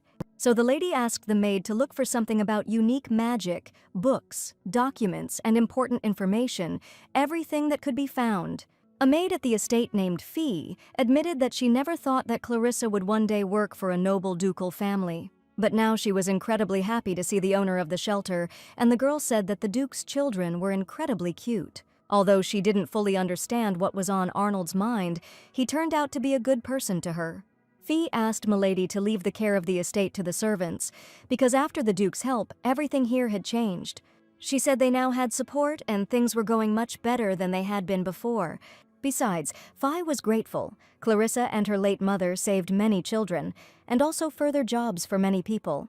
And she wanted the girl to finally find her happiness and sincerely admit it to her mistress. The lady really gave a lot to this shelter, but she didn't think at all about her life and well-being. Once back at the shelter, Clarissa realized that she had been living a completely different life all this time. While she worked here, she was sure that she was happy, even when she was constantly in the shelter with the children. But from the outside, it probably didn't look that way, and now the lady had absolutely no idea what happiness really was. Trying to sort out her thoughts, she slowly walked down the corridor of the shelter, but suddenly heard strange voices. The sounds were definitely coming from the yard, but the heroine immediately recognized one of these voices. An uninvited guest visited the shelter, while the Duke's knights tried to stop her, since entry here was strictly prohibited for outsiders. As Clarissa stepped out into the yard, she was overcome by a terrible feeling, because her cousin Annette was standing on the threshold of the shelter. The lady declared that she had come to see her dear sister, and the knights were obliged to let her through. The heroine responded angrily. She did not remember inviting her cousin to visit the shelter, and from the doorway asked her to return home. The lady started screaming, "Her name is Annette, and she is the younger sister of the owner of this estate, and also her cousin." Hearing Annette's nasty, squeaky voice from afar, the heroine understood that a major quarrel could happen now. The girl arrived without warning her at all, and this was very rude behavior on her part. That's why the owner of the shelter wasn't afraid to express her opinion, and without even approaching Annette, said that she should immediately go home. The cousin did not expect that the lady could behave like that, and was indignant. Who was she anyway to decide what to do? Annette became embittered from the first seconds, and did not know whose favor the owner of the shelter had won by asking if she really thought that a couple of guards could solve anything. This impudent lady slipped past the guards and threw herself into the arms of her supposedly beloved sister. Annette spoke in a squeaky voice. She came because she was worried about Clarissa, and many days had passed since she went to look for the family stone. Clarissa was not going to tolerate disrespectful behavior towards her and pushed her rude relative away. She said the Duke agreed to return the family stone on the condition that she work on his estate. Annette couldn't believe that the girl had managed to achieve such success because Duke Vanderlyck had a high title and great respect. The lady admitted that she had never imagined that the family stone would end up in the hands of the Duke himself, and now much became clear to her. Clarissa asked him not to pretend to be an impudent girl anymore, because she knew perfectly well that it was she who sold the family stone to the jewelry merchant. Annette stole it from the box and sold it to the first person she met to earn pocket money. But unfortunately, Annette didn't even imagine that the girl already knew everything about her lies and terrible betrayal. Annette tried to prove that she was not guilty of anything, and her sister allegedly accused her of something she did not do at all. She insisted that the girl herself had lost the family heirloom and was now trying to shift the blame onto her beloved relative. But Clarissa no longer needed to explain anything, and it had long been clear to her what kind of relatives surrounded her and what they really wanted to achieve. Annette began to act out the performance and cried loudly in front of the guards, as if she had been humiliated and set up. Nobody understood what was going on here, but one thing was clear. The brazen liar was trying to achieve something, and she had come to the shelter for a reason. Clarissa watched the false performance and understood perfectly well that nothing good could be expected from Annette. After all her childhood the brazen deceiver did was set up her relative. And she definitely came again to take something dear from the heroine, something so valuable that it rightfully belongs to Clarissa. My uncle and aunt showed everything perfectly with their behavior. They bathed in luxury their whole lives and lived on the family's money, and also took the title and fortune.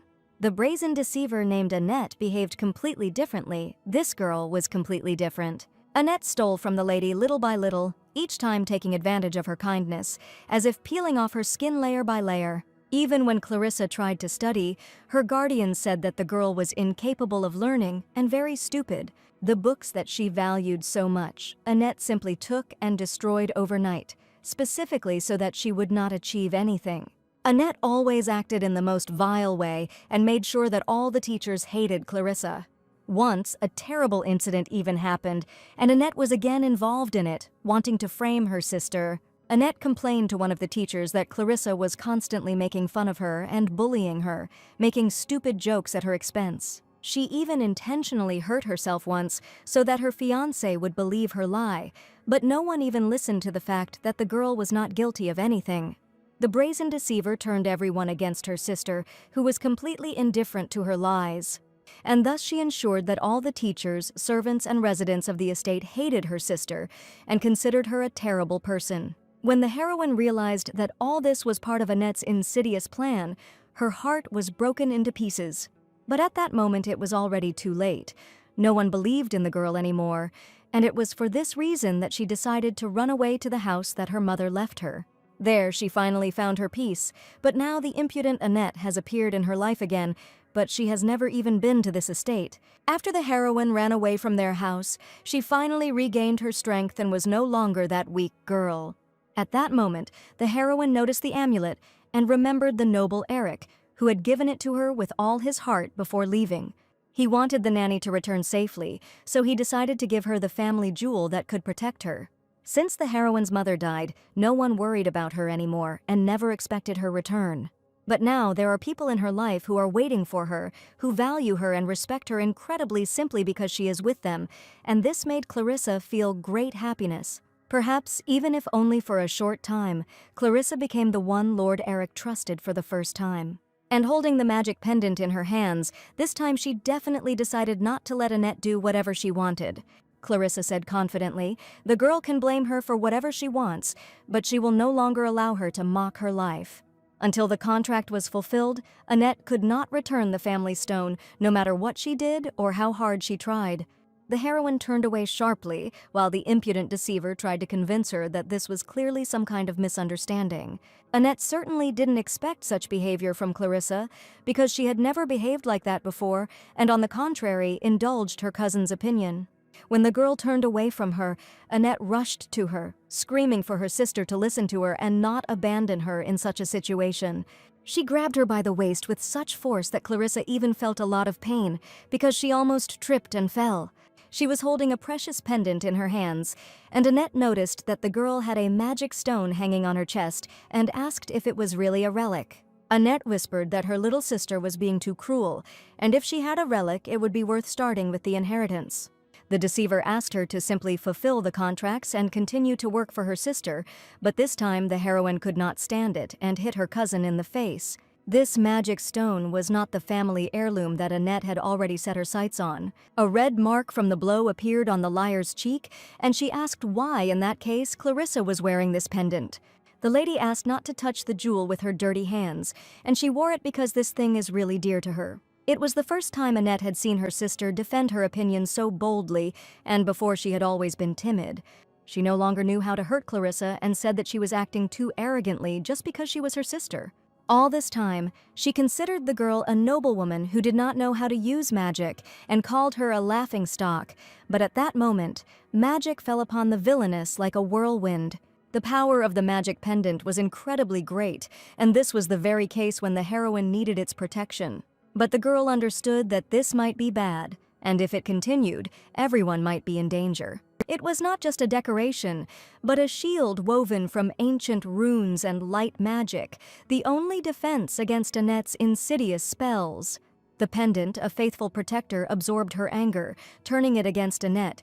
Each time she made a new attempt, the pendant became brighter, and Clarissa's powers grew stronger. The magic cast on this pendant turned out to be much stronger than the heroine imagined, and even she understood that she might not have time to dodge it.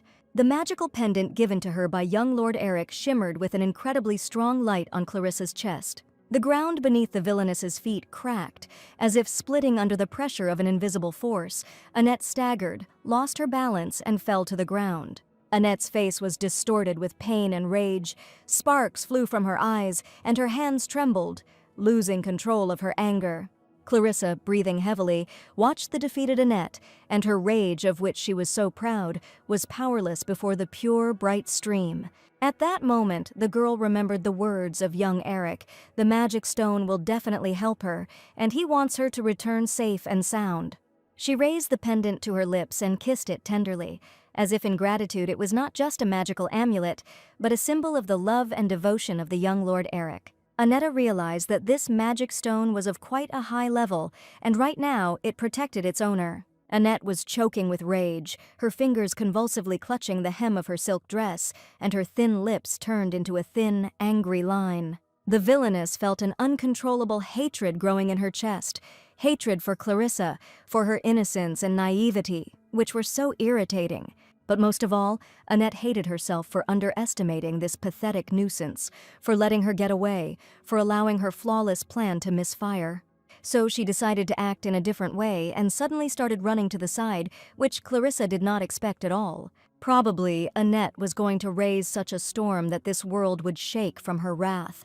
At that moment, the heroine saw that one of the children from the orphanage was standing next to a tree, and even this fear. The villainess screamed, "Her sister will regret it," and was about to show what happens when she is challenged.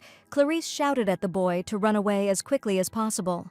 She rushed to the boy so that no one would harm him, because Annette had just snapped her fingers and was also going to use strong magic.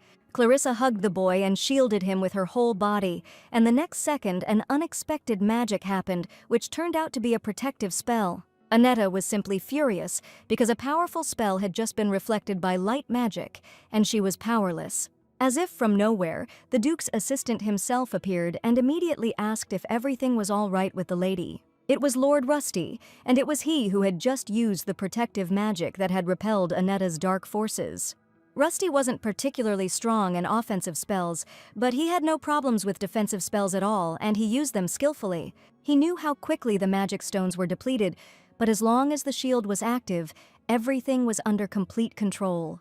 Rusty didn't expect the villain to dare attack a small child, and he happened to be there at the perfect time. But the evil liar was not going to back down and screamed, "Does her sister really think that some kind of magic shield can stop her," declaring that it is useless. At that moment, the heroine became frightened, and even the best mentors could not withstand Annette's evil magic. Lord Rusty protected the heroine along with the baby from the orphanage, and she was incredibly grateful to him. Officially, he was only the Duke's secretary, and asked not to reveal secret information about his abilities. Lord Rusty had remained secretly at his lordship's side all this time, to intervene in case of danger, and in other words, he had kept it a secret. The young man's duty was to protect the Duke, and that is why he was constantly by his side to help at any moment. Clarissa learned a huge secret about the Duke's assistant today, and at the most difficult moment, this man unexpectedly appeared nearby. She looked at him with admiration and concern. Lord Rusty, usually reserved and taciturn, now seemed the embodiment of strength and determination. After all, if something happened to her, it would be a problem for Lord Theodore, and Annette couldn't believe that none of her powerful spells worked. The young man also had a family heirloom of the Duke hanging on his chest, and showing it to the villainess, Rusty asked if she recognized this item. An identical stone hung around her sister's neck, and it had been personally presented by His Grace, the Grand Duke Vanderlyck. Lord Rusty informed her that as a noblewoman the girl should understand what this meant, and her magic spells would no longer help her. This time Annette had gone too far, and the young man could not allow her to be harmed. Behind his words there was deep affection and perhaps something more. He approached the villainess and angrily declared that raising a hand against her would be like attacking the house of the Grand Duke, and if the lady insisted, she must be ready to pay for it with her life.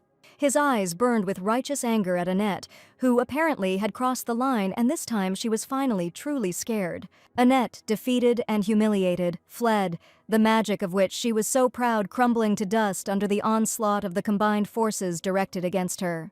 Lord Rusty smiled and was sure that everything was now in perfect order and that the girl would never return again. She took with her only anger and determination to take revenge on everyone involved in her downfall, and Clarissa was incredibly glad of it. The magic stone saved her from the evil deceiver who had done nothing but hinder the heroine and ruin her dreams her entire life. Someday the heroine will definitely return and thank his lordship and Lord Eric for the care and devotion that she now felt. She was incredibly interested in how the Duke was doing, and at the same time, the young man was desperately trying to help children in need. On the roof of a high tower stood an evil criminal, threatening a little boy and offering the Duke to accept his conditions if he wanted to save the hostages. Many people were in their power and were now tied up, and their lives depended solely on the Duke's decision. The criminal warned Arnold not to try to do anything that was not according to his rules, because if he tried, he promised to kill everyone in the castle. The father of one of the hostages, a merchant from the trading company Vanderlyck, tearfully begged the Duke to save his child. The criminals were sure that the Duke had to prove that he was a heartless ruler and was ready to sacrifice even children. Arnold tried to think through every step he took and every action of the criminals so that none of the hostages would be harmed. He asked whether the bandits really seriously thought that he would give in, just because they had a huge number of people as hostages. At that moment, the boy, whom the robber was holding tightly in his arms, became incredibly frightened and began to tremble with fear. Wonderlick slowly raised his black-gloved hand, powerful magic flaring from within, filling the air with a palpable electrical tension. Their smug grins turned to confusion and then panic. The magic the Wonderlick was about to use was an ancient power, sleeping deep within his line, a power capable of transforming reality itself. The robber put forward his conditions. The Duke had to give up the child or give up the magic stones. They underestimated not only the power of the Grand Duke, but also the price of ignorance, and the fate of the bandits was sealed. At that moment, a knight captain named Marvin, a noble lord, appeared and brought knights with him for protection. The bandits took the child hostage, but they knew what a fearsome reputation the Grand Duke's house had, or perhaps they simply did not want to believe the rumors. Marvin was sure that the Duke could do something terrible at any moment, and noted that the captain, as always, had sharp statements. Arnold has long had serious suspicions about who is behind all this chaos that brings destruction. Marvin was waiting for an order from the commander, because if a fight began, it would end in bloodshed and many casualties, but now it was necessary to save the children. The bandits, confident in their numbers and impunity, underestimated not only the Duke's power, but also the depth of his patience. The whisper of the wind grew louder, turning into a deafening roar. The ground beneath the bandits' feet trembled, and a cold, inhuman fire flared up in the Duke's eyes. The robbers, in their arrogance, imagined themselves to be the masters of this place, but now they were only pawns in someone else's dark game, doomed to experience the full depth of despair in the face of an irresistible force. The Duke showed no pity or sympathy, only cold, calculating rage. His magic did not simply destroy, it tormented the soul, broke the will, turned everything that was dear to him into dust. Marvin looked with a grin at the monstrous magic, at the incredible destructive power of the great lord. But it wasn't just the power. A human normally wouldn't be able to control strong magic with such precision, and even the hostages held their breath in fear. The Duke asked Marvin to calm the others down, since he had deliberately left the senior officers alive. The commander loudly commanded the knights to be immediately ready to carry out his next order. While the bandits were defeated by destructive magic, the knights rushed to help the hostages, of which there were too many. They managed to free the merchant's son, who immediately rushed to his father in tears because the horror he had experienced was too terrible. The father tried to calm his son, assuring him that he was now safe and everything would definitely be fine. And the Duke only watched modestly as he once again managed to punish the dirty bandits and restore justice. At that moment, he turned his attention to the boy sitting in a black robe and hood, next to whom stood one of his assistants. Arnold approached the young gentleman to ask if he was okay and if he had received any injuries. The boy whispered back that he was incredibly grateful to the Duke for saving them and that he was completely fine. For some reason, this particular boy seemed strange to Arnold and he wanted to approach him, asking where he was kidnapped from. The assistant whispered something in the master's ear, and after his words he seemed to go mad, wanting to punish the robbers even more. The knights managed to catch and tie up the main robber, who was about to appear before their court right now. Marvin and the Duke captured the leader, and it was he who organized the gang that captured civilians and took them hostage. Probably the leader of the gang was confident of his impunity, and now he looked at the Grand Duke with a brazen grin. The Duke immediately decided to find out how much the chief robber knew, but then pretended not to understand what was being discussed. Arnold asked if the robber knew who exactly he had taken hostage, and he was talking about one of the captives. One of the captured children was of noble blood, and if the Duke had not been in time, he would have died, and the miserable life of a robber would not have been enough to pay for what he had done. The robber told the Duke to listen to him carefully, assuring him that he was only following orders. During the search, the knights found fire traps among the rocks, and it seemed that these people were going to eventually burn down the entire cave. The knight ran in with important information, and the gang leader swore that he knew absolutely nothing about it and wanted to tell who hired them. The Duke grabbed the bandit by the hair, angrily declaring that he'd better hope he had information that Arnold still didn't know. The tower was freed from the bandits' clutches, and all the prisoners finally found their freedom. Marvin was amazed at how quickly the Duke understood everything, but in reality, Arnold simply sensed the mana and cruel intent of the attacker. One of the boys was kidnapped on the territory of Count Nocturnal, which means the trail leads to the family of one woman who probably knows a lot. After meeting Annette, Clarissa was finally safe and no longer subject to the evil spell of the Count's family. Her family's unique magic was said to have the ability to purify and remove dark forces such as evil or curses. The heroine wondered if her magic was working on Lord Theo, then it meant that he really was under a terrible curse. She went to the ducal mansion with Lord Rusty, and as soon as the heroine saw him from the carriage window, warmth spread through her soul. Her heart was filled with happiness, as if after a long winter the gentle sun had finally come. Eric held a joyful Theo in his arms, and this image seemed to Clarissa the most beautiful sight in the world. Clarissa walked over to hug the children, her heart pounding with anticipation. Little Theo stretched out his chubby little hands towards her, a gesture full of trust and tenderness, a gesture that melted away all the remnants of doubt and anxiety in Clarissa's heart. She picked up Theo, he buried his face in her neck, and at that moment, the world for her narrowed to the size of this small lump, to the feeling of his breath on her skin.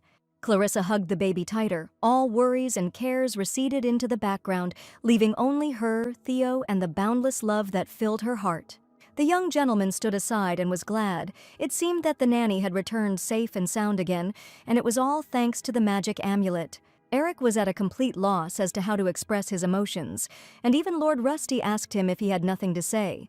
The young gentleman was very embarrassed, but he was incredibly happy to see the nanny again, and admitted that he was glad for her speedy return. It was a moment of pure, unadulterated happiness, a moment Clarissa wished could stop forever.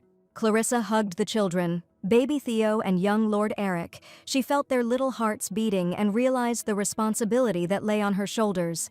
Lord Rusty smiled the happiest smile in the world, because it was the first time he had seen children show such boundless love to someone. But suddenly the young gentleman confessed that he had something important to tell the nanny about Theo, and it happened quite recently. After the failed capture, Clarissa's uncle, Count Nocturnal, was incredibly angry and had no idea what to do now that the mercenaries had failed. His wife knew that at this rate they would never be able to get the family stone back, and that was exactly what they were trying to achieve now. But the evil Count had another plan in mind, one he was incredibly confident in. Eric asked the nanny and her assistant to keep a close eye on baby Theo, because that was what he wanted to show them. He carefully placed the child on the soft carpet and released his hand, which little Theo had been clutching tightly all this time.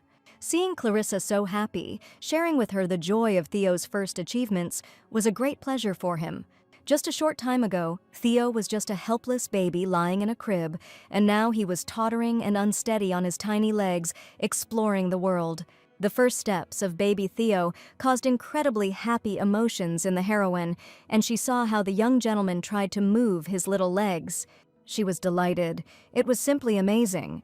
But suddenly Eric said that this was far from all that little Theo had learned. And this was really only a small part, because during this time the baby learned to stand on his two legs confidently and could even stand on the edge of the crib. The baby had perfect balance, and it turned out that he and Eric had been training together while they waited for everyone to return to the estate. This was a huge progress for the baby, and at that moment the heroine realized how quickly children grow, because little Theo was already walking on his own. She understood that time was flying inexorably, and that Theo would very soon grow up and become independent. But while he was little, he needed her care and protection. She would be there to support him and guide him. And each of these moments was special for her, filled with motherly love and pride. Clarissa thought they should definitely show this to the Duke, but Lord Rusty said that the gentleman was currently on an important expedition, and it looked like he wouldn't be back soon. Clarissa pulled Theo close, feeling his warm breath as he wrapped his small arms around her and held her tightly. But for some reason, Eric was not sure that the gentleman would be happy with the first steps, so the nanny promised to definitely mention this in the report. And since the young gentleman could now stand, she decided to try making his first pair of shoes. The Lord admitted that it was an excellent idea, but they could not call the shoemaker while the Duke was away and act without his permission. Eric was upset to hear that the Duke would probably not return soon, but the little boots were needed right now. The nanny took responsibility into her own hands and suggested that Eric simply buy shoes for little Theo himself, so that he could finally begin to explore this huge world. The nanny, holding Eric's hand tightly, and together with Lord Rusty, went to a small town in search of cozy shoes for little Theo. All this time the heroine remained in the estate. This was the first time when she simply found time and went for a walk. Eric noticed that Lady Clarissa was a little worried and asked if everything was okay with her. The lady just thought she was very sorry that little Theo couldn't go with them, but now they were in for an incredible walk. The young child was not alone, because Maria was now looking after the young lord and asked him to leave all the troubles to her. But for some reason, when Maria stayed with the baby, the young gentleman was not at all happy about it. So he asked the nanny if it was true that tomorrow she would again be almost inseparable from little Theo, and he really wanted that. The nanny had only recently returned to the estate, but today Eric admitted that he would like Clarissa to be with him and think only of him. Not expecting such frankness from the young lord, the heroine was surprised because he was always withdrawn and did not show his emotions. But today, the boy seemed to have changed, and he happily held the nanny's hand, promising to show her the most wonderful places.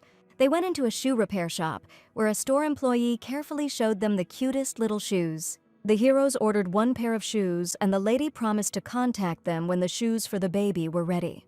Clarissa wanted to make this day special, and presented young Eric with a gift from the bottom of her heart. The box contained a pair of brown sandals for the boy to wear when he played with little Theo in the garden. Clarissa could tell from Eric's admiring look that no one had ever given the boy gifts before, and he didn't even understand why she did it. Carefully holding the box in her hands, the lady admitted that this was a small thanks for the magical amulet that saved her life. She told Eric that the magic pendant really helped her in a dangerous situation, and it was thanks to the boy that she was now safe. She finally managed to convince the boy to accept the gift, because Eric had refused the gift, but was now ready to accept it. Eric invited Clarissa to try the city's famous pastries at the pastry shop. They chatted about trifles, laughed, and joked. Later, wandering through the narrow alleys, they came across a small flower shop. Handing the flowers to Clarissa, he smiled shyly. Clarissa was deeply touched. She took the bouquet, inhaled its delicate aroma, and looked at Eric with gratitude. After a pleasant walk, the hero stopped at a huge fountain, located in the very center of a small cozy town. The city was noisy around, but for Clarissa all the sounds merged into a pleasant melody, accompanying her good mood. Clarissa looked at the passers-by with a smile and enjoyed her first walk. The sun's rays caressed her face, and a light breeze played with the curls that were falling out of her hair. There were so many terrible rumors about the lands of the Grand Duke. But seeing the joyful local residents, the lady realized that all the rumors were untrue. Now, here on a busy street in the company of young Lord Eric, she felt free and happy. Local residents gathered in the city center, and Lord Rusty reported that it seemed the Duke had finally returned from the expedition. The heroes went to greet him. They stopped behind the huge crowd that surrounded the venerable gentleman. But Arnold did not return alone from this expedition, and right in front of him on a horse sat the same boy from captivity. Looking at the boy, Clarissa noticed an incredible resemblance, because this child had something special. His bright scarlet eyes stood out against his pale face, and the color of his eyes was exactly the same as the Duke's. The locals began to whisper that there was a child next to his lordship, but it was definitely not Lord Eric, and the ladies thought that the Duke probably had another son. Everyone was sure that the Duke was not married, and assumed that this was his illegitimate child, delighted by this news, while Clarissa and Eric looked on in surprise. They asked Rusty's assistant to explain what was going on, but the young man admitted that he himself knew nothing and had no idea who this child was. But the boy was incredibly similar to the Duke. His refined appearance spoke of noble blood. They soon returned from their walk, and Maria greeted the residents of the estate with respect, holding baby Theo in her arms. She carefully handed the baby over to Clarissa, and fortunately, nothing terrible happened during their absence. Clarissa decided to ask Maria about the Duke, but the nanny only looked at her with the same surprised look. Seeing that Clarissa had just returned, Arnold asked where the nanny had been all this time. She said that she and Eric had gone to buy Lord Theo his first pair of shoes, and it was unexpected news for the Duke. Clarissa couldn't find the words to describe her admiration and just smiled a happy smile. Young Lord Theo immediately demonstrated his skills by standing on two legs right on the Duke's palm. The lady was afraid that the Duke might be angry, but the young man only looked at little Theo with care. Suddenly, the gentleman's cold face became soft and pleasant. He admitted that they had done a wonderful job. Clarissa didn't fully understand the man's feelings, but now she definitely saw that Arnold was happy. The lady wore the magic pendant without taking it off, and at that moment the Duke noticed it because he had never seen it on Clarissa's neck before, as a family heirloom. He immediately wondered where the pendant came from, but Eric immediately admitted that it was he who gave the magic pendant to the nanny. The Duke probably didn't expect the boy to do something like that, and he had no idea about it. Eric admitted that Lady Clarissa was now a person for their family that they definitely couldn't do without. The boy spoke such sincere words for the first time. The nanny was very touched when he said it. He immediately turned away because he was embarrassed to admit that the nanny was at least very important to him. The Duke had never heard Eric treat anyone with such respect, and he merely said modestly that he understood everything. Surely Eric himself did not expect to utter these words, after which he felt mixed emotions. Arnold walked up to the boy and stroked his head carefully, because Rusty had already told him all the details. For the first time, the boy felt care and support from the cold-blooded Duke, and he had just called him a good boy. Eric was incredibly pleased to receive attention from Arnold, because before their relationship had been very cold. But Clarissa was the happiest of all, and she really hoped that their relationship would remain smooth and warm. Arnold said that he would like to introduce Eric and Clarissa to someone, and this meeting will take place right now. He asked to get ready and go with him to meet the unknown guest. None of the heroes even had a clue who it could be, and Eric and the nanny exchanged glances, understanding each other's feelings. Little Theo was now with Maria, and the heroes were getting ready to meet someone. A boy with blonde hair stood next to the Duke and Rusty, and Arnold said that due to some circumstances he had to stay at the estate for a while. It was the same young man with bright red eyes. His name was William, and this was their first meeting face to face. Clarissa hadn't imagined it last time this young man, up close, really did look incredibly similar to Duke Albert. The young gentleman came up to greet the uninvited guest, and he also saw this boy for the first time. He shook William's hand and admitted that he was incredibly pleased to meet the new resident of the estate. William had just arrived, so the Duke was going to show him around the palace to make the boy feel comfortable. Rusty immediately took the young master to his new room, and this boy was also a lord. Clarissa had noticed the similarity in appearance for good reason, and she was eager to find out who this young gentleman was. Albert said that William was Eric's free brother, and no one expected to see another relative of the Duke today. But his mother and the Duke were never officially married, and it turns out that this boy is an illegitimate child. William was a blood relative, but his situation was difficult, so Albert warned Eric not to get too close to him. Eric understood Albert perfectly, since he was an adopted son and his situation was completely different. Now the Duke turned to the lady and was about to tell her the peculiarities of the nocturnal family line. It seemed to him that Clarissa was flying somewhere in the clouds and was not listening to him at all, but at that very second she said that she was listening attentively to Albert. With the Duke's permission, she offered to provide a written report on the matter later, and Albert did not expect at all that the nanny would respond to his request so quickly, thereby proving that she really listened to him attentively. After meeting the unexpected guest, the heroes sat silently in the children's room while little Theodore slept soundly. He was snoring sweetly in his crib, next to the plush toy his beloved brother had given him for his birthday. And all this time, Clarissa's thoughts were occupied with only one thing: that his lordship really did have a secret child. She couldn't believe that this was really true, and tried her best to prepare a report for him. Among the respectable nobility, illegitimate children were not so rare, but Clarissa was still very surprised. She looked at Eric, who was also sitting silently, perplexed, and probably thinking about something. The boy looked incredibly thoughtful, and all this time after meeting William, he did not say a word. Clarissa turned to the young gentleman, and he even flinched in surprise. To ease the tension a little, the nanny decided to suggest that the boy go for a walk with the stroller in which baby Theo was sleeping. During all this time, the nanny exchanged a few words with Lord William, who was now sitting with the family at the dinner table. To be honest, the situation was quite delicate, and the nanny didn't even know how to talk to this boy. Suddenly, Eric asked how the lady felt when she suddenly had a stepsister. Eric heard that Annette was originally the girl's cousin, but her status soon changed. Clarissa admitted that everything was fine because, after all, William was also the boy's brother.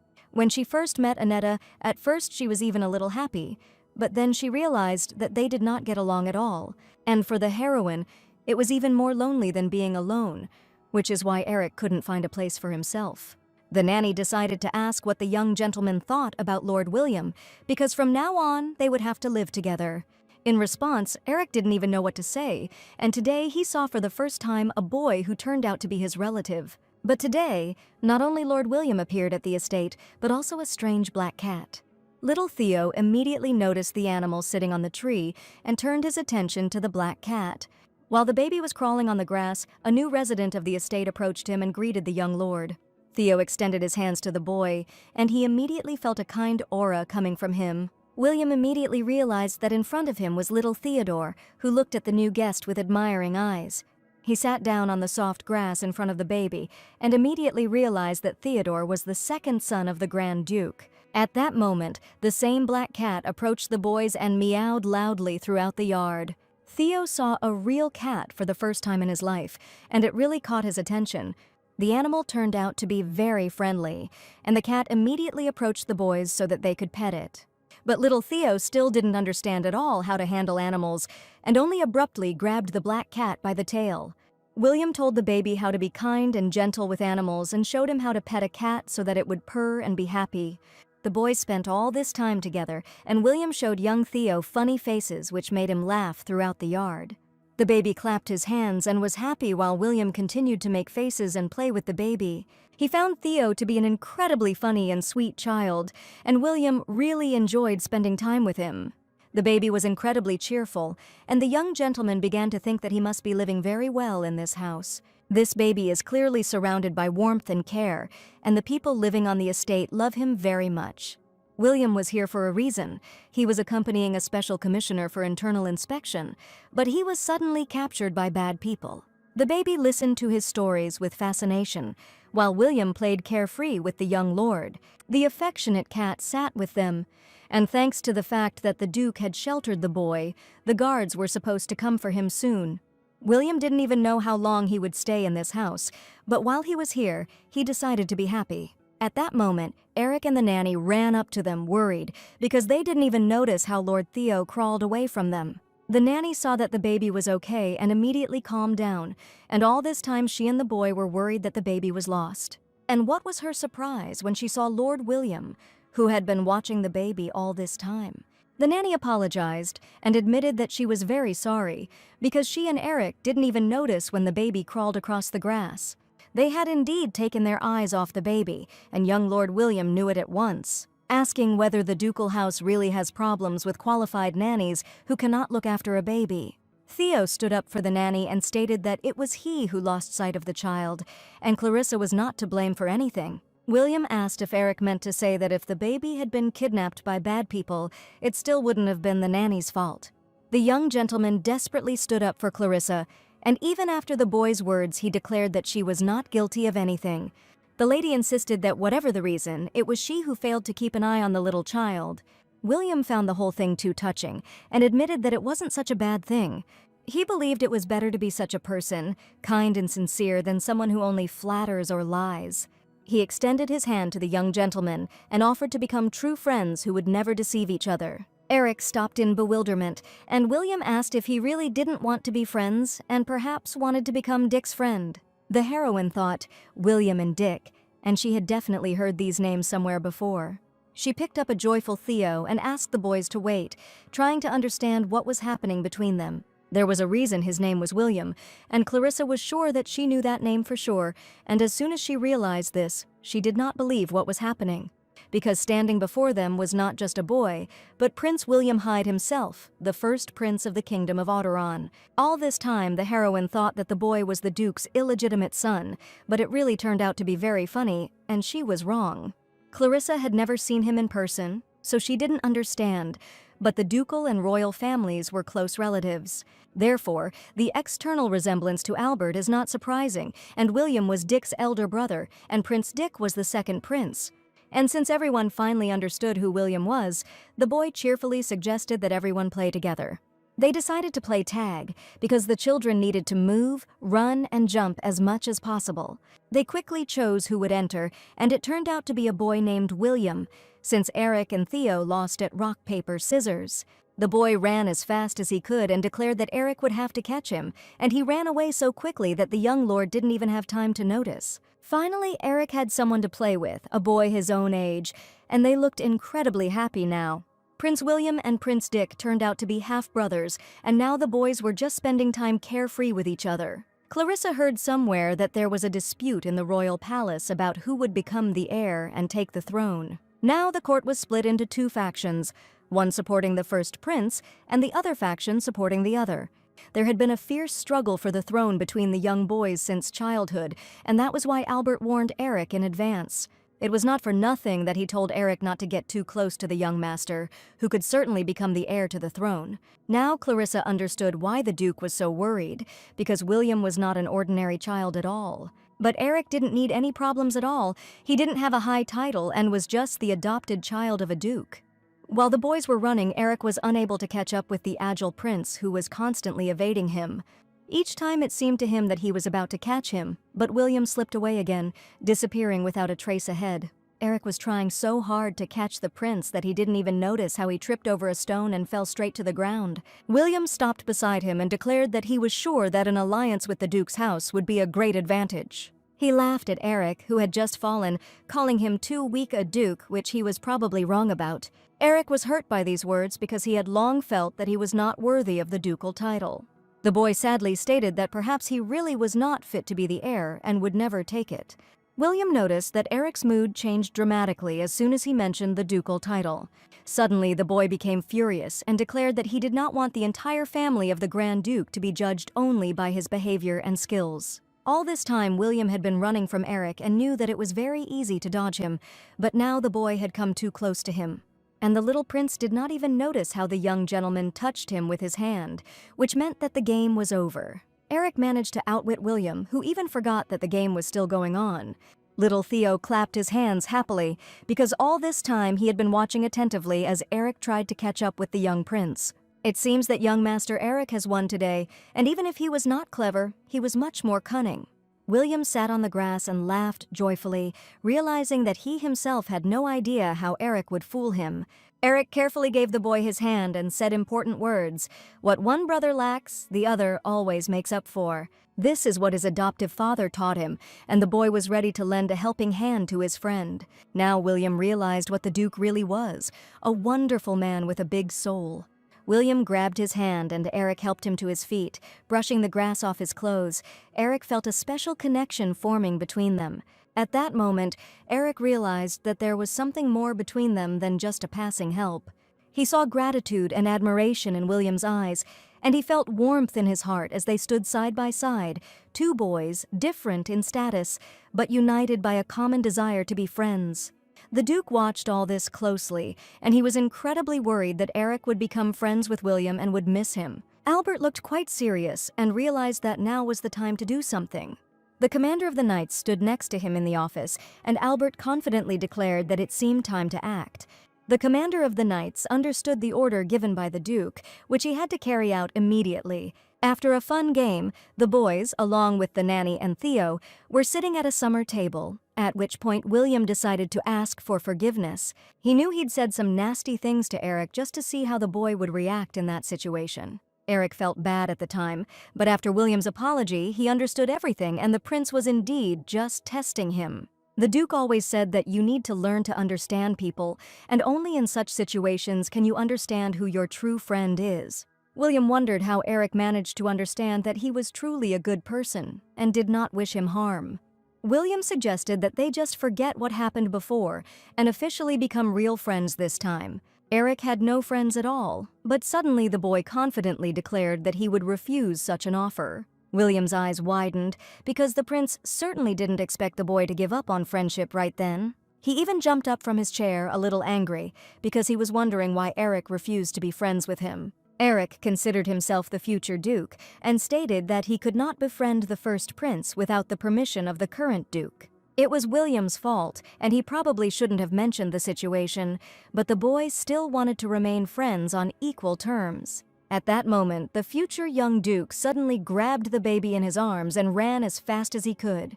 William watched him go, and turning around, Eric said that the prince would drive next time, and then he would definitely be unlikely to catch him. The anger turned into a joyful smile because William realized that Eric was just trying to act like a real future adult Duke. Eric was happily offended and with little Theo in his arms, and the prince laughed and tried to catch up with him, and the happiest of all was Clarissa, who for the first time saw the young gentleman so happy. While she was watching the boys, she didn't even notice how the Duke came up and asked what was going on here. Albert clearly made it clear to Eric and told the boy not to get close to William under any circumstances. The nanny heard the Duke's words perfectly well, but she just really wanted the boys to play together. She asked the Duke if he intended to oppose Prince William, and this was probably the reason. The Duke's house remained neutral, and Albert had no intention of taking sides, and he certainly did not want to take part in it. Clarissa decided to find out whether Lord Eric had taken part in this decision, or whether no one had even asked his opinion. Arnold was surprised why the nanny was asking about the young gentleman, since he was still just a child. It was not without reason that she asked Eric what he thought of Lord William, in order to understand how he felt about this boy. Then Eric didn't know what to answer, but he understood perfectly well how he would act next. He confidently stated that he would like to get to know William better, because you can't say that you like or dislike someone until you really know the person. Based on the young master's words, the nanny said in a serious tone that she would like to respect the young lord's wishes. She asked Albert not to worry, because in the end Eric was perfectly aware of what he was doing and who he was friends with. He also understands perfectly well his role as heir, and after her words, the Duke simply turned around and left. This method probably didn't work, and the nanny was very upset, but she understood perfectly well that this also concerned Eric. Albert approached William and asked him to come with him to discuss some important matters. A happy little Theo waved cheerfully at the young prince as Eric watched him leave with excitement. The Duke was going to have a serious talk with the young gentleman, because it was not without reason that he brought him to his estate. During this time, a full report had already been compiled on the case of the kidnapping of the little prince, who was captured by robbers. William was not supposed to be there at all, but by chance he ended up with the prisoners, but was saved by the Duke. Albert warned that the boy's testimony might be needed to bring the organizer to justice. William realized that this was indeed the second prince's faction, and that he and the Duke's house were the target. Albert had already sent a message to the guardian, the Duke of Baritone, and as far as the royal family was concerned, he had done everything as William had asked. William thanked the Duke for his help and asked for forgiveness for dragging the Duke's house into a conflict over the throne. Even if there was a connection between these houses, the boy was the first prince, and the Duke asked him not to bow his head so easily and casually. The boy smiled happily and realized that the Duke had given incredible support to the royal family, who would be grateful to him. All this time, Eric stood near the door of Arnold's office and tried to eavesdrop on the conversation, but unfortunately he did not hear anything. Nanny noticed Lord Eric trying to eavesdrop, and it was a little unlike him. As he stood near the door, it suddenly opened and he, with the baby in his arms, fell to the floor. He was incredibly lucky because little Theodore landed softly on William, who also fell with them. The Duke came out of the office and saw that for some reason the nanny and Eric were also standing near the door. Looking at each other, they realized that the Duke might get really angry now, and they tried to hide from his sight as quickly as possible. They ran down the hallway while the nanny screamed that she and Eric were so sorry. On the one hand, it looked very funny, and William was not at all angry at Erica. He only asked if they had been waiting for his return all this time, which was why they were standing at the office door.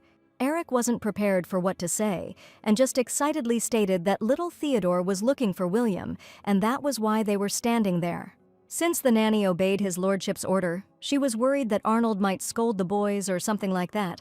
William said that it seemed the Duke had officially recognized him as the first prince, and that alone was worth coming to the Duke's estate. Eric asked if the second prince's faction didn't recognize William because he was the child of a concubine.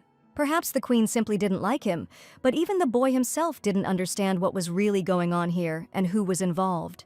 Eric wanted to figure out if William was a trustworthy person, so as not to think that his friend was a real villain. He asked him if he really wanted to become king, even if he had to fight his own brother for the throne. William stroked Theodore's head carelessly and admitted that he had absolutely no idea what might happen in the future. The boy was a descendant of the king and simply wanted to do his duty for the good of the empire, even if it meant going against his brother. It seemed that William had no family ties with his brother, and he was ready to do anything for the sake of the throne. That's why these words upset Eric, because he was sure that a family should support each other. The caring brother put baby Theo in his crib, not forgetting to put a plush toy with him. The nanny asked if the young gentleman wanted to take a nap too, but noticed that the boy was deep in thought. Standing next to the baby's crib, the young gentleman wondered what he would do if Theo were to say one day that he wanted to become a duke. If Lord Theo had really wanted this, the nanny was sure that Eric would most likely have given in to him and extended his hand. But this meant giving up all his years of effort and dedication, and for a long time Eric trained on his own to become a Grand Duke. He even fought his fears every day, went to training, and held the sword with trembling hands, afraid to even look at it. And if that had happened, Clarissa wondered if she would still have been able to support the young master. Rusty came into the children's room and brought a gift from his lordship, which surprised the heroine incredibly. Inside, like a jewel in a setting, lay a magnificent blue dress, the fabric shimmering in the candlelight like a summer sky after rain. Rusty saw the surprise flash in Clarissa's eyes, and perhaps this dress was a symbol of something much bigger that he could only guess at. Clarissa didn't understand why the Duke had given her the dress so suddenly, and Rusty told her that Arnold wanted Nanny to accompany him to a party as his date. She stood there, thunderstruck, not knowing what to think, her heart pounding wildly and her head in complete chaos, but Clarissa knew that she had to agree and suddenly appear in high society with the Duke.